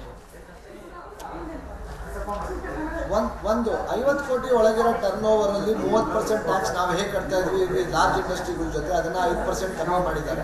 That is one side. ಎರಡನೇದು, ಸ್ಟಾರ್ಟ್ಅಪ್ಸ್ಗೆ ಇಷ್ಟು ದುಡ್ಡು ಅಂತ ಎತ್ತಿಟ್ಟಿದ್ದಾರೆ. Okay, so new startups will come, ಅಂದರೆ ಹೊಸ ಯೋಜನೆಗಳು, ಹೊಸ ಇಂಡಸ್ಟ್ರಿಗಳು ಬರುತ್ತೆ. ಮೂರನೇದು, ಸ್ಕಿಲ್ಗೆ, which is the biggest problem for the MSMEs. ಸ್ಕಿಲ್ನ ಡೆವಲಪ್ ಮಾಡ್ತೀವಿ ಅಂತ ವೆರಿ ಕ್ಲಿಯರ್ ಇಂಡಿಕೇಟರ್ಸ್ ಕೊಟ್ಟಿದ್ದಾರೆ ವಿತ್ 100 ಪ್ರೀಮಿಯಂ ಇನ್ಸ್ಟಿಟ್ಯೂಷನ್ಸ್. ಈ ಪ್ರೀಮಿಯಂ ಇನ್ಸ್ಟಿಟ್ಯೂಷನ್ ಇನ್ನೊಂದು ಅಡ್ವಾಂಟೇಜ್ ನೋಡಿ, including foreign languages will be taught here. ಅಂದರೆ ನಮ್ಮ ಮಕ್ಕಳು ಮುಂದಿನ ರಾಜ್ಯದಲ್ಲಿ ಬರೀ ಭಾರತ ದೇಶ ಅಲ್ಲ, ಆಚೆನೂ ಕೆಲಸ ಮಾಡ್ಬೋದು ಅನ್ನೋದು ಒಂದು ಆಟಿಟ್ಯೂಡ್ ಇದೆ. So it is very important that we get people who R skilled. ನೀವು ಯಾವಾಗ ಅವ್ರನ್ನ ಸ್ಕಿಲ್ ಮಾಡ್ತೀರೋ ಆವಾಗೇ ನಮ್ಮ ಪ್ರೊಡಕ್ಷನ್ ಆಗಲಿ, ನಮ್ದು ಇದು ಎಲ್ಲ ಕರೆಕ್ಟಾಗಿ ಆಗೋದು. ನಮಗೆ ಕರೆಕ್ಟಾಗಿ ಸ್ಕಿಲ್ ಇಲ್ಲದೆ ಇರೋರಿದ್ದಾಗ ನಮಗೆ ಭಾಳ ಪ್ರಾಬ್ಲಮ್ ಆಗುತ್ತೆ. ಎಸ್ ದಿನೇಶ್, ಇನ್ನೊಂದು ಏನು ಈ small scale industries are suffering now, but small and medium ಕೆಳಗಡೆ ಇಂಡಸ್ಟ್ರಿ ಬಗ್ಗೆ ಇವರು ಮೇಜರ್ ಸ್ಟಾರ್ಟ್ಅಪ್ ಗೀಟಪ್ ಓಕೆ, ಬಟ್ ಈ ಎಕ್ಸಿಸ್ಟಿಂಗ್ ಇಂಡಸ್ಟ್ರಿಗಳ ಬಗ್ಗೆ ಅಲ್ಲಿ ಏನೋ ಅವರು ಅದ್ರ ಬಗ್ಗೆ ಆಲೋಚನೆ ಮಾಡ್ದಂಗೆ ಕಾಣ್ತಾ ಇಲ್ಲ. ಎಕ್ಸಿಸ್ಟಿಂಗ್ ಇಂಡಸ್ಟ್ರಿ ನೋಡಿ ಸರ್, ಯಾವತ್ತು ಲಾಸ್ಟ್ 68 ವರ್ಷದಲ್ಲಿ ಸಣ್ಣ ಕೈಗಾರಿಕೆಗೆ biggest problem is funding. Okay, ಯಾವ ಬ್ಯಾಂಕ್ನವರು ನಮಗೆ ಫಂಡ್ ಕೊಡ್ತಾ ಇರಲಿಲ್ಲ. ಯಾವಾಗ ಕೇಳಿದ್ರು ಫಂಡ್ ಜಾಸ್ತಿ ಕೊಟ್ಟಾಗ 14-15% ಆಗೋದು. ಇವಾಗ ಒಂದು ಅಡ್ವಾಂಟೇಜು ಅಂದರೆ ನನ್ನ ಪ್ರಕಾರ ಬ್ಯಾಂಕು ಫಂಡಿಂಗ್ ಅವೈಲಬಿಲಿಟಿ ಇರುತ್ತೆ, because funds are available in large number in all the banks. ಒಂದು. ಎರಡನೇದು, ಕ್ರೆಡಿಟ್ ಲಿಂಕ್ ಸಬ್ಸಿಡಿ ಸ್ಕೀಮ್ನ 1 ಕೋಟಿ ಇದ್ದಿದ್ದು 2 ಕೋಟಿ ಮಾಡಿದ್ದಾರೆ. 31 ಡಿಸೆಂಬರ್ ಪ್ರೈಮ್ ಮಿನಿಸ್ಟರ್ ಮಾತಾಡಿದಾಗೆ ಮಾಡಿದ್ದಾರೆ, ಕರೆಕ್ಟಾ? ಮೂರನೇದು, ನೀವು ಯಾವಾಗ ಹೌಸಿಂಗಿಗೆ ಇಷ್ಟೊಂದು ಒತ್ತು ಕೊಟ್ಟು ಅದನ್ನು ಸ್ಟೇಟಸ್ನ ಇಂಡಸ್ಟ್ರಿ ಕನ್ವರ್ಟ್ ಮಾಡಿದಾಗ ಸಣ್ಣ ಕೈಗಾರಿಕೆಗೆ ಬೇಕಾದಷ್ಟು ಕೆಲಸಗಳು ಸಿಗುತ್ತೆ. ಯಾವಾಗ ನೀವು ಇಂಡಸ್ಟ್ರಿ ಅಂತ ಸ್ಟೇಟಸ್ ಕೊಟ್ಟರೆ ಹೌಸಿಂಗಿಗೆ ಎಷ್ಟೋ ಪ್ರಾಡಕ್ಟ್ಸು ನಾವು ಸಣ್ಣ ಕೈಗಾರಿಕೆಯವ್ರು ಮಾಡ್ತೀವಿ. ಅದೇ ಥರ ರೈಲ್ವೇಸು ಅಷ್ಟೇ, 3900 ಕಿಲೋಮೀಟ್ರ್ ಎಕ್ಸ್ಟ್ರಾ ಕನೆಕ್ಟಿವಿಟಿ ಸಿಗುತ್ತೆ ವರ್ಷ ಅಂತ. ಅಷ್ಟು ಲೈನ್ಸು ಎಕ್ಸ್ಟ್ರಾ ಬರುತ್ತೆ. 3900 ಎಕ್ಸ್ಟ್ರಾ ರೈಲ್ವೇಸು ಓಡಾಡುತ್ತೆ. ಪ್ಲಸ್ 1 ಲಕ್ಷ ಕೋಟಿ ದುಡ್ಡು for the development of railways. ಅಂದರೆ ಅಲ್ಲೂ ನಮಗೆ ಸಣ್ಣ ಕೈಗಾರಿಕೆಗೆ so many products. Okay, thank you Dinesh, thank you very much ನಿಮ್ಮ ಅಭಿಪ್ರಾಯಗಳಿಗಾಗಿ, ನಿಮ್ಮ ಪ್ರತಿಕ್ರಿಯೆಗಳಿಗಾಗಿ. ಎಸ್, ನಾನು ಶೆಟ್ಟರ್ ಹತ್ರ ಹೋಗ್ತಿದ್ದ ಮೊದಲು ಇವರು industry people are happy I think, but ಅವರು ಸಣ್ಣ ಕೈಗಾರಿಕೆ ಬಗ್ಗೆ ಮಾತನಾಡಿದಾಗ ಎಲ್ಲ ಪಾಸಿಂಗ್ ರಿಮಾರ್ಕ್ ಇದ್ದಂಗಿತ್ತು. ಈ ಹೌಸಿಂಗ್ ಚಟುವಟಿಕೆ ಜಾಸ್ತಿ ಆಗ್ಬಿಡುತ್ತೆ ಅವ್ರಿಗೆ. ಅವರ ದೃಷ್ಟಿಕೋನ, ಅವರ 5 ಆದ್ಯತೆಗಳನ್ನ ಹೇಳಿದ್ರು. ಬಹುಶಃ ಈ ದೇಶದ ಜನಸಂಖ್ಯೆಯಲ್ಲಿ ಮೋರ್ ದೆನ್ 80% ಕೃಷಿ ಆಧಾರಿತ ಬದುಕನ್ನ ಇಟ್ಟುಕೊಂಡಿರ್ತಕ್ಕಂಥ, ಅದರ ಬಗ್ಗೆ ಈ ಯಾರು ಇಂಡಸ್ಟ್ರಿಯಲಿಸ್ಟ್ ಇದ್ದಾರೆ ಅವರ ಮೈಂಡ್ ಸೆಟ್ ಅವರ ಅಧ್ಯಕ್ಷರ ಮೂಲಕ ಕಾಣ್ತಾ ಇದೆ. ಸೊ ಇದು ಒಂದು. ಎರಡನೇದು ಏನಪ್ಪಾ ಅಂತ ಹೇಳಿದ್ರೆ, ಇವತ್ತು ಎಲ್ಲೋ ಒಂದು 5% ಕಂಪನೀಸ್ ಮೇಲೆ ಟ್ಯಾಕ್ಸ್ ಅನ್ನ ತೆರಿಗೆಯನ್ನ ಕಡಿಮೆ ಮಾಡಿದ್ದಾರೆ ಅಥವಾ ಇಂಪೋಸ್ ಮಾಡಿದ್ದಾರೆ ಅನ್ನೋಂಥ ಇದನ್ನು ಬಿಟ್ಟರೆ ಇವತ್ತು ಬೆಂಗಳೂರಿನಲ್ಲಿ ಅನೇಕ ಅಥವಾ ತುಮಕೂರಿನಲ್ಲಿ ಅಥವಾ ಹುಬ್ಳಿ ಧಾರವಾಡದಲ್ಲಿ ಅನೇಕ ಸ್ಮಾಲ್ ಸ್ಕೇಲ್ ಇಂಡಸ್ಟ್ರೀಸ್ ಇವತ್ತು ಸಫರ್ ಆಗ್ತಾ ಇದ್ದಾವೆ. ಅವುಗಳನ್ನ ಮತ್ತೆ ಪುನರ್ ಪ್ರಾರಂಭ ಮಾಡಿ ಆ ಗ್ರಾಮೀಣ ಭಾಗದಲ್ಲಿ ಗ್ರಾಮೀಣ ಭಾರತದಲ್ಲಿ ಇರ್ತಕ್ಕಂಥ ಯುವಜನತೆಗೆ ಉದ್ಯೋಗ ಸೃಷ್ಟಿ ಮಾಡತಕ್ಕಂಥದಕ್ಕೆ ಮತ್ತು ಯಾರಿವತ್ತು ಆ ಇಂಡಸ್ಟ್ರೀಸ್ ಅನ್ನ ಮುಚ್ಚತಕ್ಕಂಥ ಸ್ಥಿತಿಗೆ ತಲುಪಿರ್ತಕ್ಕಂಥ ಹಿನ್ನೆಲೆಯಲ್ಲಿ ಅದರಲ್ಲೂ ಈ ಡಿಮಾನಿಟೈಸೇಷನ್ ಆದಮೇಲೆ ಸಾಕಷ್ಟು ಸಫರ್ ಆಗಿದ್ದಾರೆ. ಅವರನ್ನ ಮತ್ತೆ ಮೇನ್ ಸ್ಟ್ರೀಮ್ಗೆ ತರತಕ್ಕಂಥದಕ್ಕೆ ಬಹುಶಃ ಈ ಬಜೆಟ್ ನಲ್ಲಿ ಯಾವುದೇ ಅಧ್ಯಕ್ಷರು ಮಾತಾಡೈತೆ, ಈಗ ಉಪಾಧ್ಯಕ್ಷರು ಕೇಳೋಣ. Yes, you are telling this budget is industrial friendly. Industrial friendly ಅನ್ನೋದಕ್ಕಿಂತನೂ ಒಂದು ಅವರು ದೂರದೃಷ್ಟಿಯಿಂದ ಏನಂದರೆ ಈಗ ಎಲೆಕ್ಷನ್ಗಳ ಬಜೆಟ್ಗಳಿವೆಲ್ಲ ಈಗಾಗಲೇ ನೋಡಿದರೆ ಉತ್ತರ ಪ್ರದೇಶ ಇದೆ, ಈಗ ನೆಕ್ಸ್ಟ್ ಎಲೆಕ್ಷನ್ಗಳು ಬರುತ್ತೆ. ಆದರೆ ನಾನು ಒಂದು ಕಡೆ ಹೇಳಲಿಕ್ಕೆ ಇಚ್ಛೆಪಡ್ತೇನೆ, ಇಂಡಸ್ಟ್ರಿ ಅಂತ ಹೇಳಿದಾಗ ಭಾಳ ದೊಡ್ಡ ಕ್ಷೇತ್ರ ಇದು. ಈ ಇಂಡಸ್ಟ್ರಿನಲ್ಲಿ ನಿಮಗೆ ಗೊತ್ತಿರ್ಬೋದು, ಕರ್ನಾಟಕದ ಬಗ್ಗೆ ನಾನು ಮಾತಾಡೋದಾದರೆ 6,12,000 MSME ಇಂಡಸ್ಟ್ರಿ ಇದೆ, 12,40,000 ಟ್ರೇಡರ್ಸ್ ಇದ್ದಾರೆ. ಅದರ ಅರ್ಥ 18 ಲಕ್ಷ ನಾವು ಇಂಡಸ್ಟ್ರಿ ಮತ್ತು ಟ್ರೇಡ್ನಲ್ಲಿರೋರು. ನೇರವಾಗಿ 1 ಕೋಟಿ ಜನ ನಮ್ಮ ಇಂಡಸ್ಟ್ರಿ ಟ್ರೇಡ್ನಲ್ಲಿದ್ದಾರೆ. ಇಂಡೈರೆಕ್ಟ್ ಆಗಿ ಬಂದಾಗ 2.5 ಕೋಟಿ ನಾವು ಅಲ್ಲಿರ್ತೇವೆ. ಅದಕ್ಕೆ ಹೆಚ್ಚಿನ ಆದ್ಯತೆ ಬೇಕಾಗಿತ್ತು ಅಂತ ನಾನು ಫುಲ್ ಸ್ಟಾಪ್ ಕೊಡ್ತಾ ಇದ್ದೇನೆ. ಯಾಕಂದ್ರೆ ನೀವು ಏನು ನಮ್ಮಲ್ಲಿ ಈಗ MSMEಗೆ ಖಂಡಿತ ಹೌದು 5% ರಿಡಕ್ಷನ್. ಏನೋ ಉಗ್ರಪ್ಪ ಒಂದು ವಿಚಾರ ಅಲ್ಲಿಗೆ ಬಂದಿದ್ದೆ ನಾನು. ಅದಕ್ಕೆ ಉಗ್ರಪ್ಪನವರಿಗೆ ಎಲ್ಲೋ ಒಂದ್ ಕಡೆ ನಾನೇನು ಹೇಳ್ತಾ ಇದ್ದೇನೆ ಅಂದ್ರೆ, industry commerce also it is a major voters in Karnataka. ನಾವು 18,42,000 ರಿಜಿಸ್ಟರ್ಡ್ ಇರುವಂತವ್ರು. 6,12,000 MSME ಇಂಡಸ್ಟ್ರಿ ಇದೆ ಕರ್ನಾಟಕ. ಅದು ನಾವು 1:5 ಬಂದಾಗ, ನಾನು ಗ್ರೂಪ್ನವ್ರು ಬಂದಾಗ, ಪೊಲಿಟಿಕಲ್ ಪಾರ್ಟಿ ಬಂದಾಗ ಹೇಳೋದು ನಾವು ಇಂಡೈರೆಕ್ಟ್ ಆಗಿ, ನಾವು ಡೈರೆಕ್ಟ್ ಆಗಿ 1 ಕೋಟಿ ಜನ ಅದರಲ್ಲೇ ಇರೋರಿದ್ದೇವೆ. ಒಂದು ಸಂಸ್ಥೆಯಲ್ಲಿ 5 ಜನ ಅಂತ ಹೇಳಿದ್ರೆ 18 ಲಕ್ಷ ರಿಜಿಸ್ಟರ್ಡ್ ಇರುವಂತವರು 96 ಲಕ್ಷ ನಾವು ಅದರಲ್ಲಿದ್ದೇವೆ.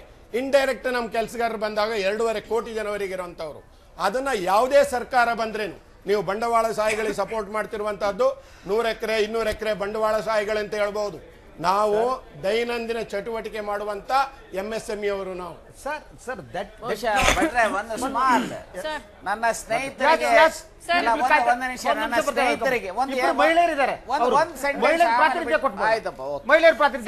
ಇಂಡಸ್ಟ್ರಿಯಲ್ ಫ್ರೆಂಡ್ಲಿ ಅಲ್ಲ, ಇಂಡಸ್ಟ್ರಿಯಲಿಸ್ಟ್ ಫ್ರೆಂಡ್ಲಿ ಆಗಿದೆ ಇದು. ಅದಕ್ಕೆ ಮಲ್ಯ ಅವ್ರಿಗೆ ಇದು ವೇ ಆಫ್ ಮಾಡಿದ್ದಾರೆ ಇದನ್ನ ಅಮೌಂಟ್ ನ.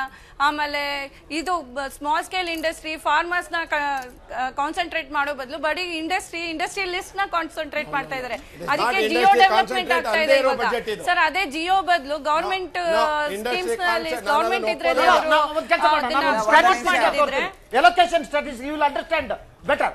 ಎಸ್, ಯಾವ್ಯಾವ್ದಕ್ಕೆ ಎಷ್ಟು ಅಲೋಕೇಟ್ ಮಾಡಿದಾರಪ್ಪ ಈ ಸರ್ಕಾರದವರು? ಇವರ ಆದ್ಯತೆಯ ಪ್ರಶ್ನೆ ನಾವು ನಿನ್ನೆಯಿಂದ ಚರ್ಚೆ ಮಾಡ್ತೇವೆ. ಒಂದು ಸರ್ಕಾರದ ಆದ್ಯತೆ ಯಾವುದು, ಯಾರನ್ನ ಅಡ್ರೆಸ್ ಮಾಡ್ತಾರೆ, ಅವರು ಯಾರು ಪರವಾಗಿದ್ದಾರೆ ಮತ್ತು ಯಾರು ಪರವಾಗಿಲ್ಲ, ಇದು ಬಹಳ ಮಹತ್ವದ ವಿಚಾರ. ಇವರು ಏನ್ ಮಾಡಿದ್ದಾರೆ ನೋಡಿ, ಇವರು ಬಜೆಟ್ ಹಂಚಿಕೆಯಲ್ಲಿ ಹೇಗಿದೆ ಅಂತಂದ್ರೆ, ಮೂಲ ಸೌಕರ್ಯಕ್ಕೆ ಪ್ರತಿಶತ 20% ಅವರೇನು ಅಲೋಕೇಟ್ ಮಾಡಿದ್ದಾರೆ. ಹಾಗೆಯೇ ಸಾರಿಗೆಗೆ 17% ಅವರು ಅಲಾಟ್ ಮಾಡಿದ್ದಾರೆ. ರಕ್ಷಣೆಗೆ 18%, ಅತಿ ಹೆಚ್ಚು ರಕ್ಷಣೆಗೆ ವೆಚ್ಚ ಮಾಡ್ತಿದ್ದಾರೆ. ಕೃಷಿಗೆ 15%, 70% ಈ ದೇಶದಲ್ಲಿ ರೈತರಿದ್ದಾರೆ, ಮೋರ್ ದೆನ್ 70-75%. ನೀವು ಅವರಿಗೆ ಎಷ್ಟು ಅಲೋಕೇಟ್ ಮಾಡ್ತೀರಿ? ಪ್ರತಿಶತ 15%. ರೈಲ್ವೆಗೆ 10%, ಇತರೆ ಬೇರೆ ಬೇರೆ ಇದಕ್ಕೆ ನೀವು ಪ್ರತಿಶತ 20% ಅಲೋಕೇಟ್ ಮಾಡಿದ್ದೀರಿ. ಅಂದರೆ ನೀವು ಕೃಷಿಗೆ ಸಂಬಂಧಪಟ್ಟ ಹಾಗೆ ಮೊದಲೇನು ಭಾಷಣ ಮಾಡ್ತಾ ಬಂದ್ರು ಅವರು ಬಜೆಟ್ ಪ್ರಾರಂಭದಲ್ಲಿ. ನಾನು ಹೇಳಿದೆ, ರಾಷ್ಟ್ರಪತಿ ಭಾಷಣಗಳಲ್ಲೂ ಕೂಡ ಬಹಳಷ್ಟು ಪುಟಗಳು ರೈತರಿಗೆ ಸಂಬಂಧಪಟ್ಟಿದ್ದೆ. ಒಟ್ಟಾರೆ ಫಲಶ್ರುತಿ ನೋಡಿದ್ರೆ ಯಾವುದು ಹೊಸದು ಇರಲಿಲ್ಲ. ಸೊ ಅದರಿಂದ ಇವರ ಆದ್ಯತೆಯ ಪ್ರಶ್ನೆ ಏನಿದೆ, ಇಂಡಸ್ಟ್ರಿಯಲಿಸ್ಟ್ ಅಂತ ಏನೋ ಸುಮಾ ಅವರು ಹೇಳಿದ್ರು. ಜಸ್ಟ್ ಹೇಳಿ ಮೇಡಮ್, ಒಟ್ಟಾರೆಯಾಗಿ ಒಂದು ಗುಡಿ ಕೈಗಾರಿಕೆ ಅಂತದ್ದು, ಸಣ್ಣ ಕೈಗಾರಿಕೆ, ಅದು ನೆಗ್ಲೆಕ್ಟ್ ಆಗಿದೆ ಅಂತ ನನಗೆ ಅನ್ಸುತ್ತೆ. I don't know. ಖಂಡಿತವಾಗ್ಲೂ ಇದರಲ್ಲಂತೂ ಮೈಕ್ರೋ ಅಂಡ್ ಸ್ಮಾಲ್ ಇಂಡಸ್ಟ್ರೀಸ್ ಬಹಳಷ್ಟು ನೆಗ್ಲೆಕ್ಟ್ ಆಗಿದೆ. ಅದರಲ್ಲೂ ನೀವು ನೋಡ್ಕೊಂಡ್ರೆ ಮಹಿಳೆಯರು ಮಾಡ್ತಾ ಇರುವಂತ ಉದ್ಯೋಗಗಳು, ಕೈಗಾರಿಕೆ ಕಾರ್ಯಕ್ರಮಗಳಂತೂ ಅವರು ಬಜೆಟ್ ಅಲ್ಲಿ ಮಹಿಳಾ ಸಬಲೀಕರಣದ ಬಗ್ಗೆ ಮಾತನಾಡ್ತಾರೆ. ಆದ್ರೆ ಕಾಂಕ್ರೀಟ್ ಯಾವ್ದು ಕಾಣಲ್ಲ. ಕಳೆದ ವರ್ಷ ಯಾವ್ದಾವ್ದು ಯೋಜನೆಗಳಿತ್ತು ಅದ್ರ ಪುನರುಚ್ಚಾರ ಮಾಡ್ತಾರೆ. ಅಲ್ಲ ಇವ್ರದ್ದು ಏನ್ ಲೆಕ್ಕಾಚಾರ? ಬೇಟಿ ಪಡಾವ್, ಬೇಟಿ ಬಚಾವ್, ಬೇಟಿ ಪಡಾವ್. ಇವಾಗ ಈ ಬೇಟಿ ಬಚಾವ್, ಬೇಟಿ ಪಡಾವ್ ಅಂತಾರೆ. ಮತ್ತೆ ಅವರು ಬೇಟಿಗೆ ಒಂದು ರಾಜಕೀಯದಲ್ಲೂ ಚಾನ್ಸ್ ಕೊಡೋದಿಲ್ಲ, ರಾಜಕಾರಣಿಗಳಾಗೋದಕ್ಕೆ ಅವಕಾಶ ಕೊಡಲ್ಲ. ಬರೀ ಪಡಾವ್ ಇಲ್ಲ, ಮಹಿಳೆಯರ ಬಗ್ಗೆ ಗೌರವ ಅವ್ರ ತಾಯಂದಿರು ಅಂತ ಪಕ್ಕದಲ್ಲಿ ಸಪರೇಟ್ ಕೊಡ್ತಾರೆ. ದೇವಸ್ಥಾನದಲ್ಲಿ ದಲಿತರು ಹೊರಗಿಟ್ಟಾಗ ಮೈಕ್ರೋ ಅಂಡ್ ಸ್ಮಾಲ್ ಅಲ್ಲಿ ಹೈಯೆಸ್ಟ್ ಪರ್ಸೆಂಟೇಜ್ ಇರೋದು ಮಹಿಳೆಯರು. ಮಹಿಳೆಯರಿಗೋಸ್ಕರ ಯಾವ ತರ ಒಂದು ಯೋಜನೆಗಳು ಮಾಡ್ಬೋದು ಅವರು. ಈಗ ಸ್ಟಾರ್ಟ್ಅಪ್ ಮತ್ತೆ ಸ್ಟ್ಯಾಂಡ್ ಅಪ್ ಇಂಡಿಯಾ ಅಂತ ಮಾಡಿದ್ರು.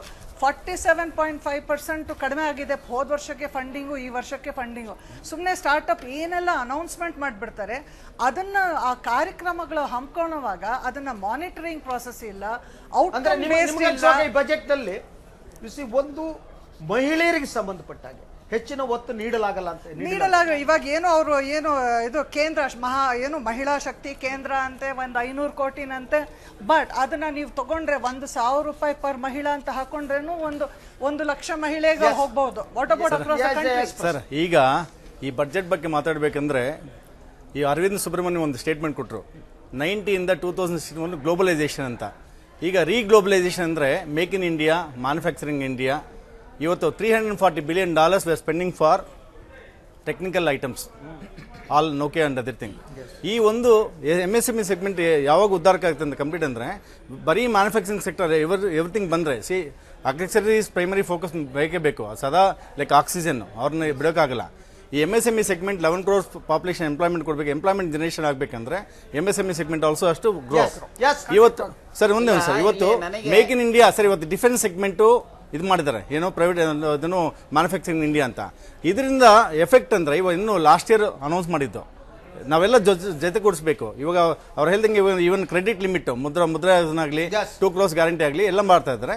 ಇದರ ಅನುಕೂಲ ಏನಂತಂದ್ರೆ ಈಗ ಡಿಮಾನಿಟೈಸೇಷನ್ ಸ್ವಲ್ಪ ಇದನ್ನು ಒಂದು ಟೆಂಪರರಿ ಪೈನ್ ಆಗಿದೆ. ಸೊ ಇವಾಗ ರಿಲ್ಯಾಕ್ಸೇಷನ್ ಆದ್ಮೇಲೆ ಅಲ್ವಾ? ನೀವು 1 ಪಾಯಿಂಟ್ ಹೋಯ್ತು ಅಂದ್ರೆ ಎಷ್ಟೋಯ್ತು? Yes sir. ರಾವ್ ಸರ್, ಈಗ ಫ್ಯಾಕ್ಟ್ ಬೇಸ್ಡ್ ಒಪಿನಿಯನ್ ಕೊಡೋದಾದರೆ, let us take Mudra MSME sector. ಈಗ definitely Arun Jaitley has increase the allocation from 1,22,000 crores to 2,44,000 crores.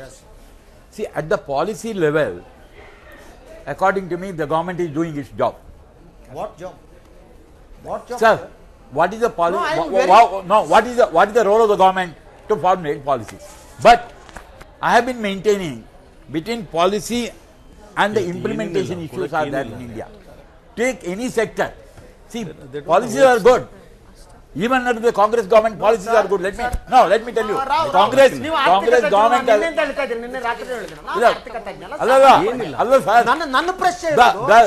What is happening in the field? ಈಗ ಅನ್ವರ್ ಮಾಣಿ ಪಡೆದ್ರೆ ಜಗಳ ಆಗ್ತಿಲ್ಲ. So I want to know simple ನಿಮ್ policy ಒಳ್ಳೇದೋ ಕೆಟ್ಟದೋ ಅನ್ನೋದು ನನಗೊಬ್ಬ ಸಾಮಾನ್ಯ ಮನುಷ್ಯನಿಗೆ ಸಂಬಂಧ ಇಲ್ಲ. ನಮಗೆ ಇಂಪ್ಲಿಮೆಂಟೇಷನ್ ಏನಾಗುತ್ತೆ ಅನ್ನೋದಟ್ಟೆ. ಸರ್, ನೀವು ಪಾಲಿಸಿ ಪೇಪರ್ ಇಟ್ಕೊಂಡು ಅದನ್ನ ಕೊಡಲ್ಲ ಸರ್ ನಮಗೆ. ಸರ್, ನಾನು ಹೇಳೋದಾದ್ರೆ ಪಾಲಿಸಿ ಗುಡ್ ಇಂಪ್ಲಿಮೆಂಟ್ ಮಾಡಕಲ್ಲ, who is responsible? Sir, if you are responsibility ಯಾರು ಶಿಫ್ಟ್ ಮಾಡ್ತೀರಿ? If you are reviewing the budget policies, our discussion should be confined to the policies. ಈಗ if you are telling about the I am talking about there is a gap, there is a flaw in the system. See, even Congress government, let me tell you, let me put it on record, some of the policies were excellent. It is not a BJP ಹಾಗಲ್ಲ ಅದು. ಈಗ from the beginning what is happening is between the policy and the implementation lot of flaws are there. And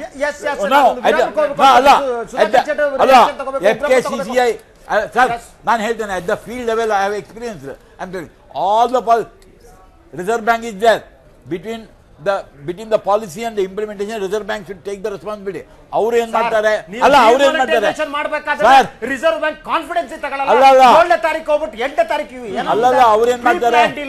sir, ಏನ್ sir what is the role of the Reserve Bank? What is the role of the Reserve Bank? ಅವ್ರು ಸಹ ಏನ್ ಮಾಡ್ತಾ ಇದ್ದಾರೆ ಗೊತ್ತಾ? ಒಂದು circular ಬಂದ್ಕೊಳ್ಳಿ issue ಮಾಡಿ ಕೈ ತೊಳೆದು ಬಿಡ್ತಾರೆ. ನನಗೆ ನಮ್ಮ ಸ್ನೇಹಿತರು ವಾದ ಅರ್ಥ ಆಗ್ತಾ ಇಲ್ಲ. ಈಗ ಮುದ್ರಾಗೆ ಲಾಸ್ಟ್ ಟೈಮ್ ಏನು what was the allocation? So ಈ ಸಾರಿನೂ ಸಹ ಲಾಸ್ಟಿನ ಅಲೋಕೇಶನ್ ಅನ್ನ ಎಷ್ಟರ ಮಟ್ಟಿಗೆ ಅದನ್ನು ಯುಟಿಲೈಸ್ ಮಾಡಿಕೊಂಡಿದ್ದಾರೆ, that is more important. Ultimately Union government has to answer for it. One, please. He's saying that implementation of the Yes, common I economic am saying it is not utilization is not the government's responsibility. Please. See, ultimately, we are in a democratic setup. Yes. So democratic setup ಅಲ್ಲಿ ನಾವು ಅಧಿಕಾರಕ್ಕೆ ಬರುವ ಮೊದಲು ನಮ್ಮನ್ನ ಅಧಿಕಾರಕ್ಕೆ ಕಳಿಸಿದ್ರೆ ನಾವು ಬರುವ 5 ವರ್ಷಗಳಲ್ಲಿ ಈ ರೀತಿಯ ಕೆಲಸಗಳನ್ನ ಮಾಡ್ತೇವೆ ಅಂತೇಳಿ ಪ್ರಾಮಿಸಸ್ ಅನ್ನ ಕೊಟ್ಟಿರ್ತೇವೆ. ಸೊ ಮೊದಲನೇದು ಆ ಪ್ರಾಮಿಸಸ್ ಅನ್ನ ಫುಲ್ಫಿಲ್ ಮಾಡತಕ್ಕಂತ ದಿಕ್ಕಿನಲ್ಲಿ ಈ 5 ವರ್ಷಗಳ ಬಜೆಟ್ ನಲ್ಲಿ ಫೈನಾನ್ಷಿಯಲ್ ಸ್ಟೇಟ್ಮೆಂಟ್ಸ್ ಅಲ್ಲಿ ನಾವು ಒತ್ತು ಕೊಡ್ತಕ್ಕಂಥದ್ದು. ಸೊ ನೋಡಿ, ಇವೆಲ್ಲವನ್ನೂ ಸಹ ಒನ್ ಅವರ್ ಅಲ್ಲಿ ಎಲ್ಲವನ್ನೂ ಸಹ ನಾನು ಡಿಸ್ಕಸ್ ಮಾಡ್ಲಿಕ್ಕೆ ಆಗುದಿಲ್ಲ. ನಾನು ನಿಮ್ಮ ಮೂಲಕ ಕೇಳಲಿಕ್ಕೆ ಬಯಸ್ತೇನೆ, ಈ ಒಂದು ಕಡೆ ಡಿಮಾನಿಟೈಸೇಷನ್ ಮಾಡುವಂತ ಸಂದರ್ಭದಲ್ಲಿ reserve bank of India act ಅನ್ನ ಒಂದು ರೀತಿ ಕಡೆಗಣೆ ಅದನ್ನ ಗಮನಕ್ಕೆ ಇಟ್ಟುಕೊಂಡಿಲ್ಲ. ಇದು ಒಂದು. ಎರಡನೇದು ಏನು, ರಘುರಾಮ್ ರಾಜನ್ ಒಂದು ಹಂತದಲ್ಲಿ ಸುಮಾರು 28 ಲಕ್ಷ ಕೋಟಿ ಯಾವ ಇಂಡಸ್ಟ್ರಿಯಲಿಸ್ಟ್ ಡೆಟ್ಸ್ ಇದೆ ಇದನ್ನ ರಿಕವರಿ ಮಾಡತಕ್ಕಂಥದಕ್ಕೆ ಯಾವ ಕ್ರಮವನ್ನ ಇಲ್ಲಿ ಜರುಗಿಸಿದ್ದಾರೆ, ಇದು ಒಂದು ಕಡೆ. ಎರಡನೇದು, ಈಗೇನೋ ಅಗ್ರಿಕಲ್ಚರಿಸ್ಟ್ ಇದ್ದಾರೆ, ಈ ದೇಶದ ಎಕಾನಮಿಯನ್ನ ಏನೇ ಬಲಪಡಿಸಬೇಕಾದ್ರೂ ಒಂದು ಕಡೆ ಇಂಡಸ್ಟ್ರಿ ರನ್ ಆಗಬೇಕಾದ್ರೆ ಅಲ್ಟಿಮೇಟ್ಲಿ ಅಗ್ರಿಕಲ್ಚರ್ ಬೇಸ್ಡ್ ಇದನ್ನು ಬೇಕಾಗುತ್ತೆ. ಸೊ ಇಲ್ಲಿ ಒಂದು ಕೇಳ್ತೇನೆ, ಇವತ್ತು ದೇಶದಲ್ಲಿ ಬರ ಇದೆ, ಕೆಲವು ಕಡೆ ಫ್ಲಡ್ಸ್ ಇದೆ. ಇವತ್ತು ನಮ್ಮ ರಾಜ್ಯದಲ್ಲಿ ಔಟ್ ಆಫ್ 176 ತಾಲೂಕ್ಸ್ ಅಲ್ಲಿ 164 taluk has been declared as drought affected. So ಇವತ್ತು ಅದೇ ಡಾಕ್ಟರ್ ಮನಮೋಹನ್ ಸಿಂಗ್ ರವರು ಇರಬೇಕಾದ್ರೆ 73,000 ಕೋಟಿ ರೈತರ ಸಾಲ ಮನ್ನಾ ಮಾಡ್ತಾರೆ. ಆದ್ರೆ ಇವತ್ತು ಇಷ್ಟೆಲ್ಲ ಬರ ಇರಬೇಕಾದ್ರೆ ಈ ರೈತರ ಬಗ್ಗೆ ಏನು ಚಕಾರ ನೋಡಿದ್ರೆ ರೈತರ ವಿರೋಧಿ, ಗ್ರಾಮೀಣ ವಿರೋಧಿ ಇಂಪ್ಲಿಮೆಂಟೇಷನ್. ಇಂಪ್ಲಿಮೆಂಟೇಷನ್ ನೀವು ಕಳೆದ ಬಾರಿ ಬಜೆಟ್ ರೈತರ ಮೆನ್ಷನ್ನೇ ಕಡಿಮೆ ಇತ್ತು. ಈ ಸಲ ಬೇರೆ ಬೇರೆ ಕಾರಣಕ್ಕೆ ಪಂಚರಾಜ್ಯ, ಆ ರಾಜ್ಯ ಈ ರಾಜ್ಯ ಇಲೆಕ್ಷನ್ ಅಂತ ಮಾಡಿರ್ಬೇಕು, ರೆಫರೆನ್ಸ್ ಇದೆ. ಅದು ಮಾಡಕ್ಕೆ ಬರಲ್ಲ ಬಟ್ ಅದು ಹೇಳ್ಕೊತಾರೆ. ನಾನು I want to know Sudhakar ji, ನೀವು ಲಾಸ್ಟ್ ಬಜೆಟ್ನಲ್ಲಿ ಏನು ಇಂಡಸ್ಟ್ರಿಗೆ ಸಂಬಂಧಪಟ್ಟಂತೆ ಅನೌನ್ಸ್ ಏನು ಮಾಡಿದ್ರು ಅದು ಎಷ್ಟು ಪರ್ಸೆಂಟೇಜ್ ಇಂಪ್ಲಿಮೆಂಟ್ ಆಗಿದೆ? ಅಲ್ಲ, ಎಲ್ಲ ಒಂದ್ ಕಡೆ ಏನಾಗಿದೆ ದೇಶ ಅವ್ರು ಹೇಳಿ ನಾನು ರಾವ್ ಅವ್ರ ಮಾತು ಒಪ್ತೇನೆ. ಯಾಕಂದ್ರೆ ಯಾವುದೇ ಒಂದು ಯೋಜನೆ ಸ್ಯಾಂಕ್ಷನ್ ಆಗದೆ ಇಂಪ್ಲಿಮೆಂಟೇಷನ್ ಬರಲ್ಲ. ಫಸ್ಟ್ ಯೋಜನೆ ಯಾವುದೇ ಸರ್ಕಾರದ ಪರ, ನಾವು ಸರ್ಕಾರದ ವಿರೋಧ ಅಲ್ಲ. ನಾವು ರಾಜ್ಯ ಸರ್ಕಾರ ಆಗಲಿ ಕೇಂದ್ರ ಸರ್ಕಾರದ ಯೋಜನೆಗಳಲ್ಲಿ CGTMSE ಅನ್ನೋದು ಏನು ಅಂತ ಇದೆಯಲ್ಲ, 25,000 ಕೋಟಿ ಇಟ್ಟಿದ್ದು 2002ರಲ್ಲಿ. ಇಂಪ್ಲಿಮೆಂಟೇಷನ್ 0.65 ಇತ್ತು, 0.65. ನಾವು ಅದನ್ನು ನಾವು ಹೇಳ್ತೇವೆ, ಬ್ಯಾಂಕ್ ಮೈಂಡ್ ಸೆಟಪ್ ಇದೆ ನಮ್ಮ ದೇಶದ ಅಧಿಕಾರಿಗಳಲ್ಲಿ. ಎರಡನೇದು, ರಾಜಕೀಯಗಳಲ್ಲಿ ಏನಾಗಿದೆ ಅಂದ್ರೆ ನೆಕ್ಸ್ಟ್ ಯಾರು ಅವ್ನು ಕೂರ್ತಾನೆ ಅವ್ನು ಹೇಳಿದ್ದೇನೆ ಕೇಳುವಂತದ್ದು. ಜನಗಳ ಬರಲ್ಲವರಿಗೆ ಒಂದು ತರ, ಬಂದ ಮೇಲೆ ಒಂದು ತರ. ಇಲ್ಲ, ಏನಾಗಿದೆ, ಇಂಪ್ಲಿಮೆಂಟೇಷನ್ ಯಾರು ಮಾಡ್ಬೇಕಾಗತ್ತೆ ಅಂತ ಹೇಳಿದ್ರೆ ಅಧಿಕಾರಿ ವರ್ಗಗಳಿಂದನೇ ಇಂಪ್ಲಿಮೆಂಟೇಷನ್ ಆಗುತ್ತೆ. ಅದು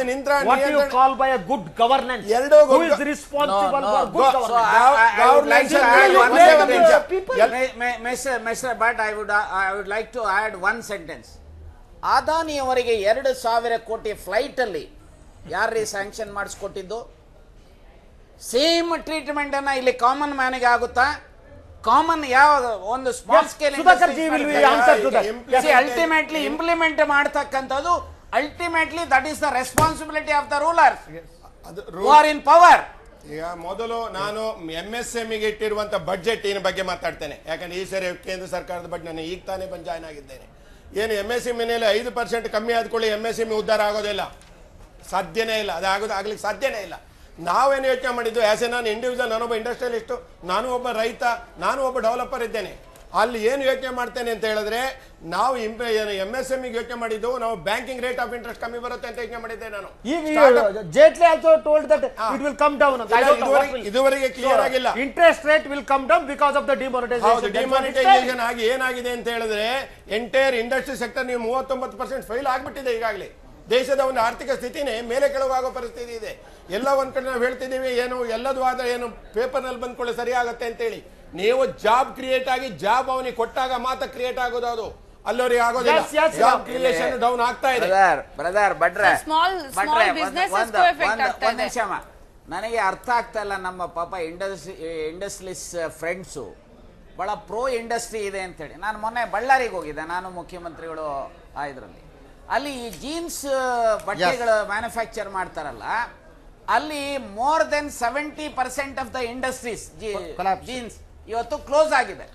ನಾನು ನಿಮ್ಮ ಮೂಲಕ ಇವರು ಒಂದೇ ಕಡೆ ಆ ತರ ನೋಡಿದ್ರೆ ಗ್ರಾನೈಟ್ ಇಂಡಸ್ಟ್ರಿ 30 ಇಂಡಸ್ಟ್ರಿ ಕ್ಲೋಸ್ ಆಗಿದೆ. ಇವತ್ತು ಏನಾಗಿದೆ ಈ ದೇಶದಲ್ಲಿ ಅಥವಾ ಈ ವಿಶ್ವದಲ್ಲಿ, ಈ ಗವರ್ಮೆಂಟ್ಸ್ ಹೆಚ್ಚು ಎಕ್ಸ್ಪೋರ್ಟ್ ಮಾಡ್ತಕ್ಕಂತ ಅವಕಾಶಗಳು ನಮ್ಮ ದೇಶಕ್ಕಿದೆ. ಅದೇ ರೀತಿ ಉದ್ಯೋಗ ಸೃಷ್ಟಿ ಮಾಡ್ತಕ್ಕಂಥದಕ್ಕೂ ಇಲ್ಲಿ ಹೆಚ್ಚು ಅವಕಾಶ. ಇದರ ಬಗ್ಗೆ ಏನು ಕ್ರಮ ಜರುಗಿಸಿ ಈ ಬಜೆಟ್ ಅಲ್ಲಿ ಏನು, what is the stand of union government? ತುಂಬಾ ಇಶ್ಯೂಸ್ ಈ ಒಂದು ವಿಷಯದಲ್ಲಿ ಬಂದ್ಬಿಟ್ಟಿದೆ. ಅದೇ it requires lot of time. ಏನಿಲ್ಲ, ಒಂದು ಇವರು ಡೆಟ್ ವೇವರ್ ಬಗ್ಗೆ ಮಾತಾಡಿದ್ರು. ಡೆಟ್ ವೇವರ್ ಅವರು ಮನಮೋಹನ್ ಸಿಂಗ್ ಮಾಡಿದ್ರು ಅಂತ. I want to ask a fundamental question. ನಾವು ಪುನಃ ಡಿಮಾನಿಟೈಸೇಷನ್ ಅದೆಲ್ಲ ಮಾತಾಡ್ತಾ ಇದ್ದೇವೆ. ಡೆಟ್ ವೇವರ್ ಮನಮೋಹನ್ ಸಿಂಗ್ ಮಾಡಿದಾಗ he has not consulted Reserve Bank of India. Reserve Bank of India was not in the picture. Reserve Bank of India ನೀವು ನಾನು ತರ ಒಂದು ಗ್ಲಾಸ್ ಅಂತ ತೆಗೆದು ಇಲ್ಲಿ ಕೊಟ್ಟು ಗವರ್ನರ್ಗೆ ಫೋನ್ ಮಾಡಿ ಹೇಳಿದ್ರು.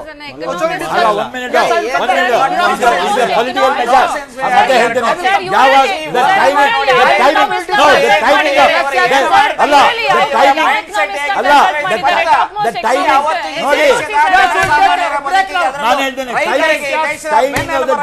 ನೋಡಿ ಟೈಮಿಂಗ್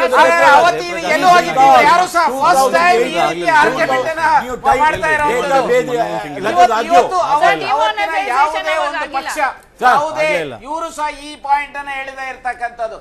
ಈಗ ಇವತ್ತು ಇಕ್ಕಟ್ಟಿಗೆ ಸಿಗ್ತಾ ಇರ್ತಕ್ಕಂಥ ಸಂದರ್ಭದಲ್ಲಿ ಬಹುಶಃ ಈ ರೀತಿ ಆರ್ಗ್ಯುಮೆಂಟ್ ಪ್ರಿಯ ವೀಕ್ಷಕರಿಗೆ ಒಂದು ವಿರಾಮದ ಸಭೆಯ ಬಗ್ಗೆ ನಾವು ಒಂದು ವಿರಾಮ ತಗೋತೀವಿ. ನಂತರ ಒಂದು ಸೆಗ್ಮೆಂಟ್ ಇರುತ್ತೆ, ಒಂದು 10-15 ನಿಮಿಷ. That will discuss. ಅದರ ಜೊತೆಗೆ ರಾತ್ರಿ ಮತ್ತೆ ಯಥಾ ಪ್ರಕಾರ 9 ಗಂಟೆಗೆ ಬರ್ತೀನಿ, ವಿಚಾರದ ಬಗ್ಗೆ ಚರ್ಚೆ ಮಾಡ್ತಾರೆ. ಆದರೆ ನನಗೆ ಕಾಣ್ತಾ ಇರೋ ಸಮಸ್ಯೆ ಏನು ಗೊತ್ತಾ ನಿಮಗೆ?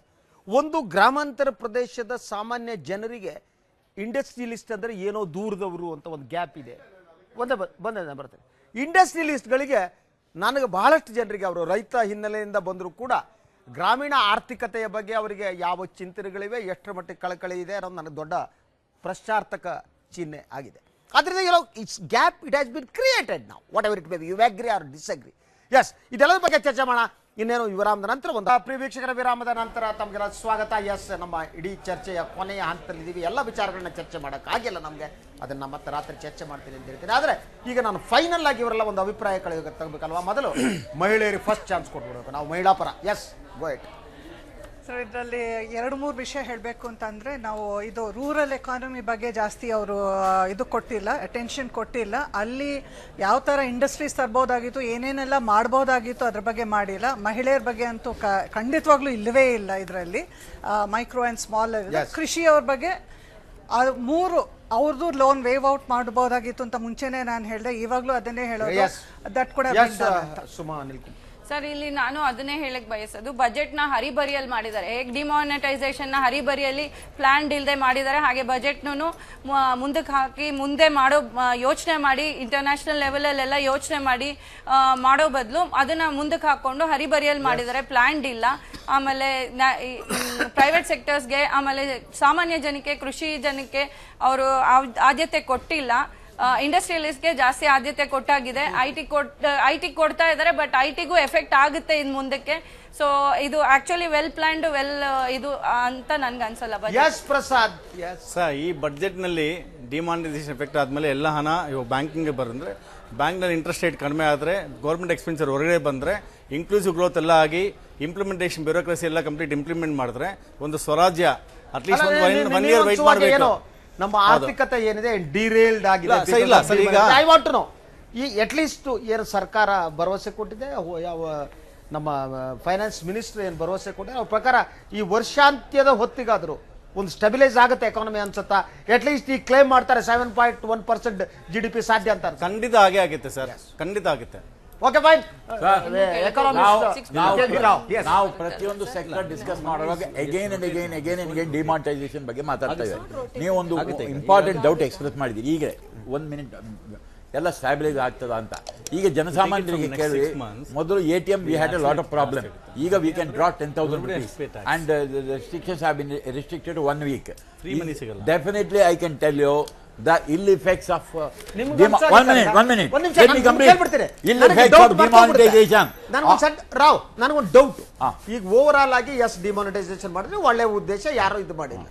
ನಿಮ್ಗನ್ಸುವಾಗ ಈಗ ಬಂತಲ್ಲ ಎಲ್ಲ 15 ಲಕ್ಷ ಕೋಟಿನ 14 ಲಕ್ಷ ಚಿಲ್ಲರೆ ಕೋಟಿನ ಬ್ಯಾಂಕಿಗೆ ಅದನ್ನ ಮತ್ತೆ ಅವ್ರಿಗೆ ತರಬೇಕಿಲ್ಲ ಸರ್ ಆ ಪರ್ಸೆಂಟ್ ನಾನು ಹೇಳ್ತೇನೆ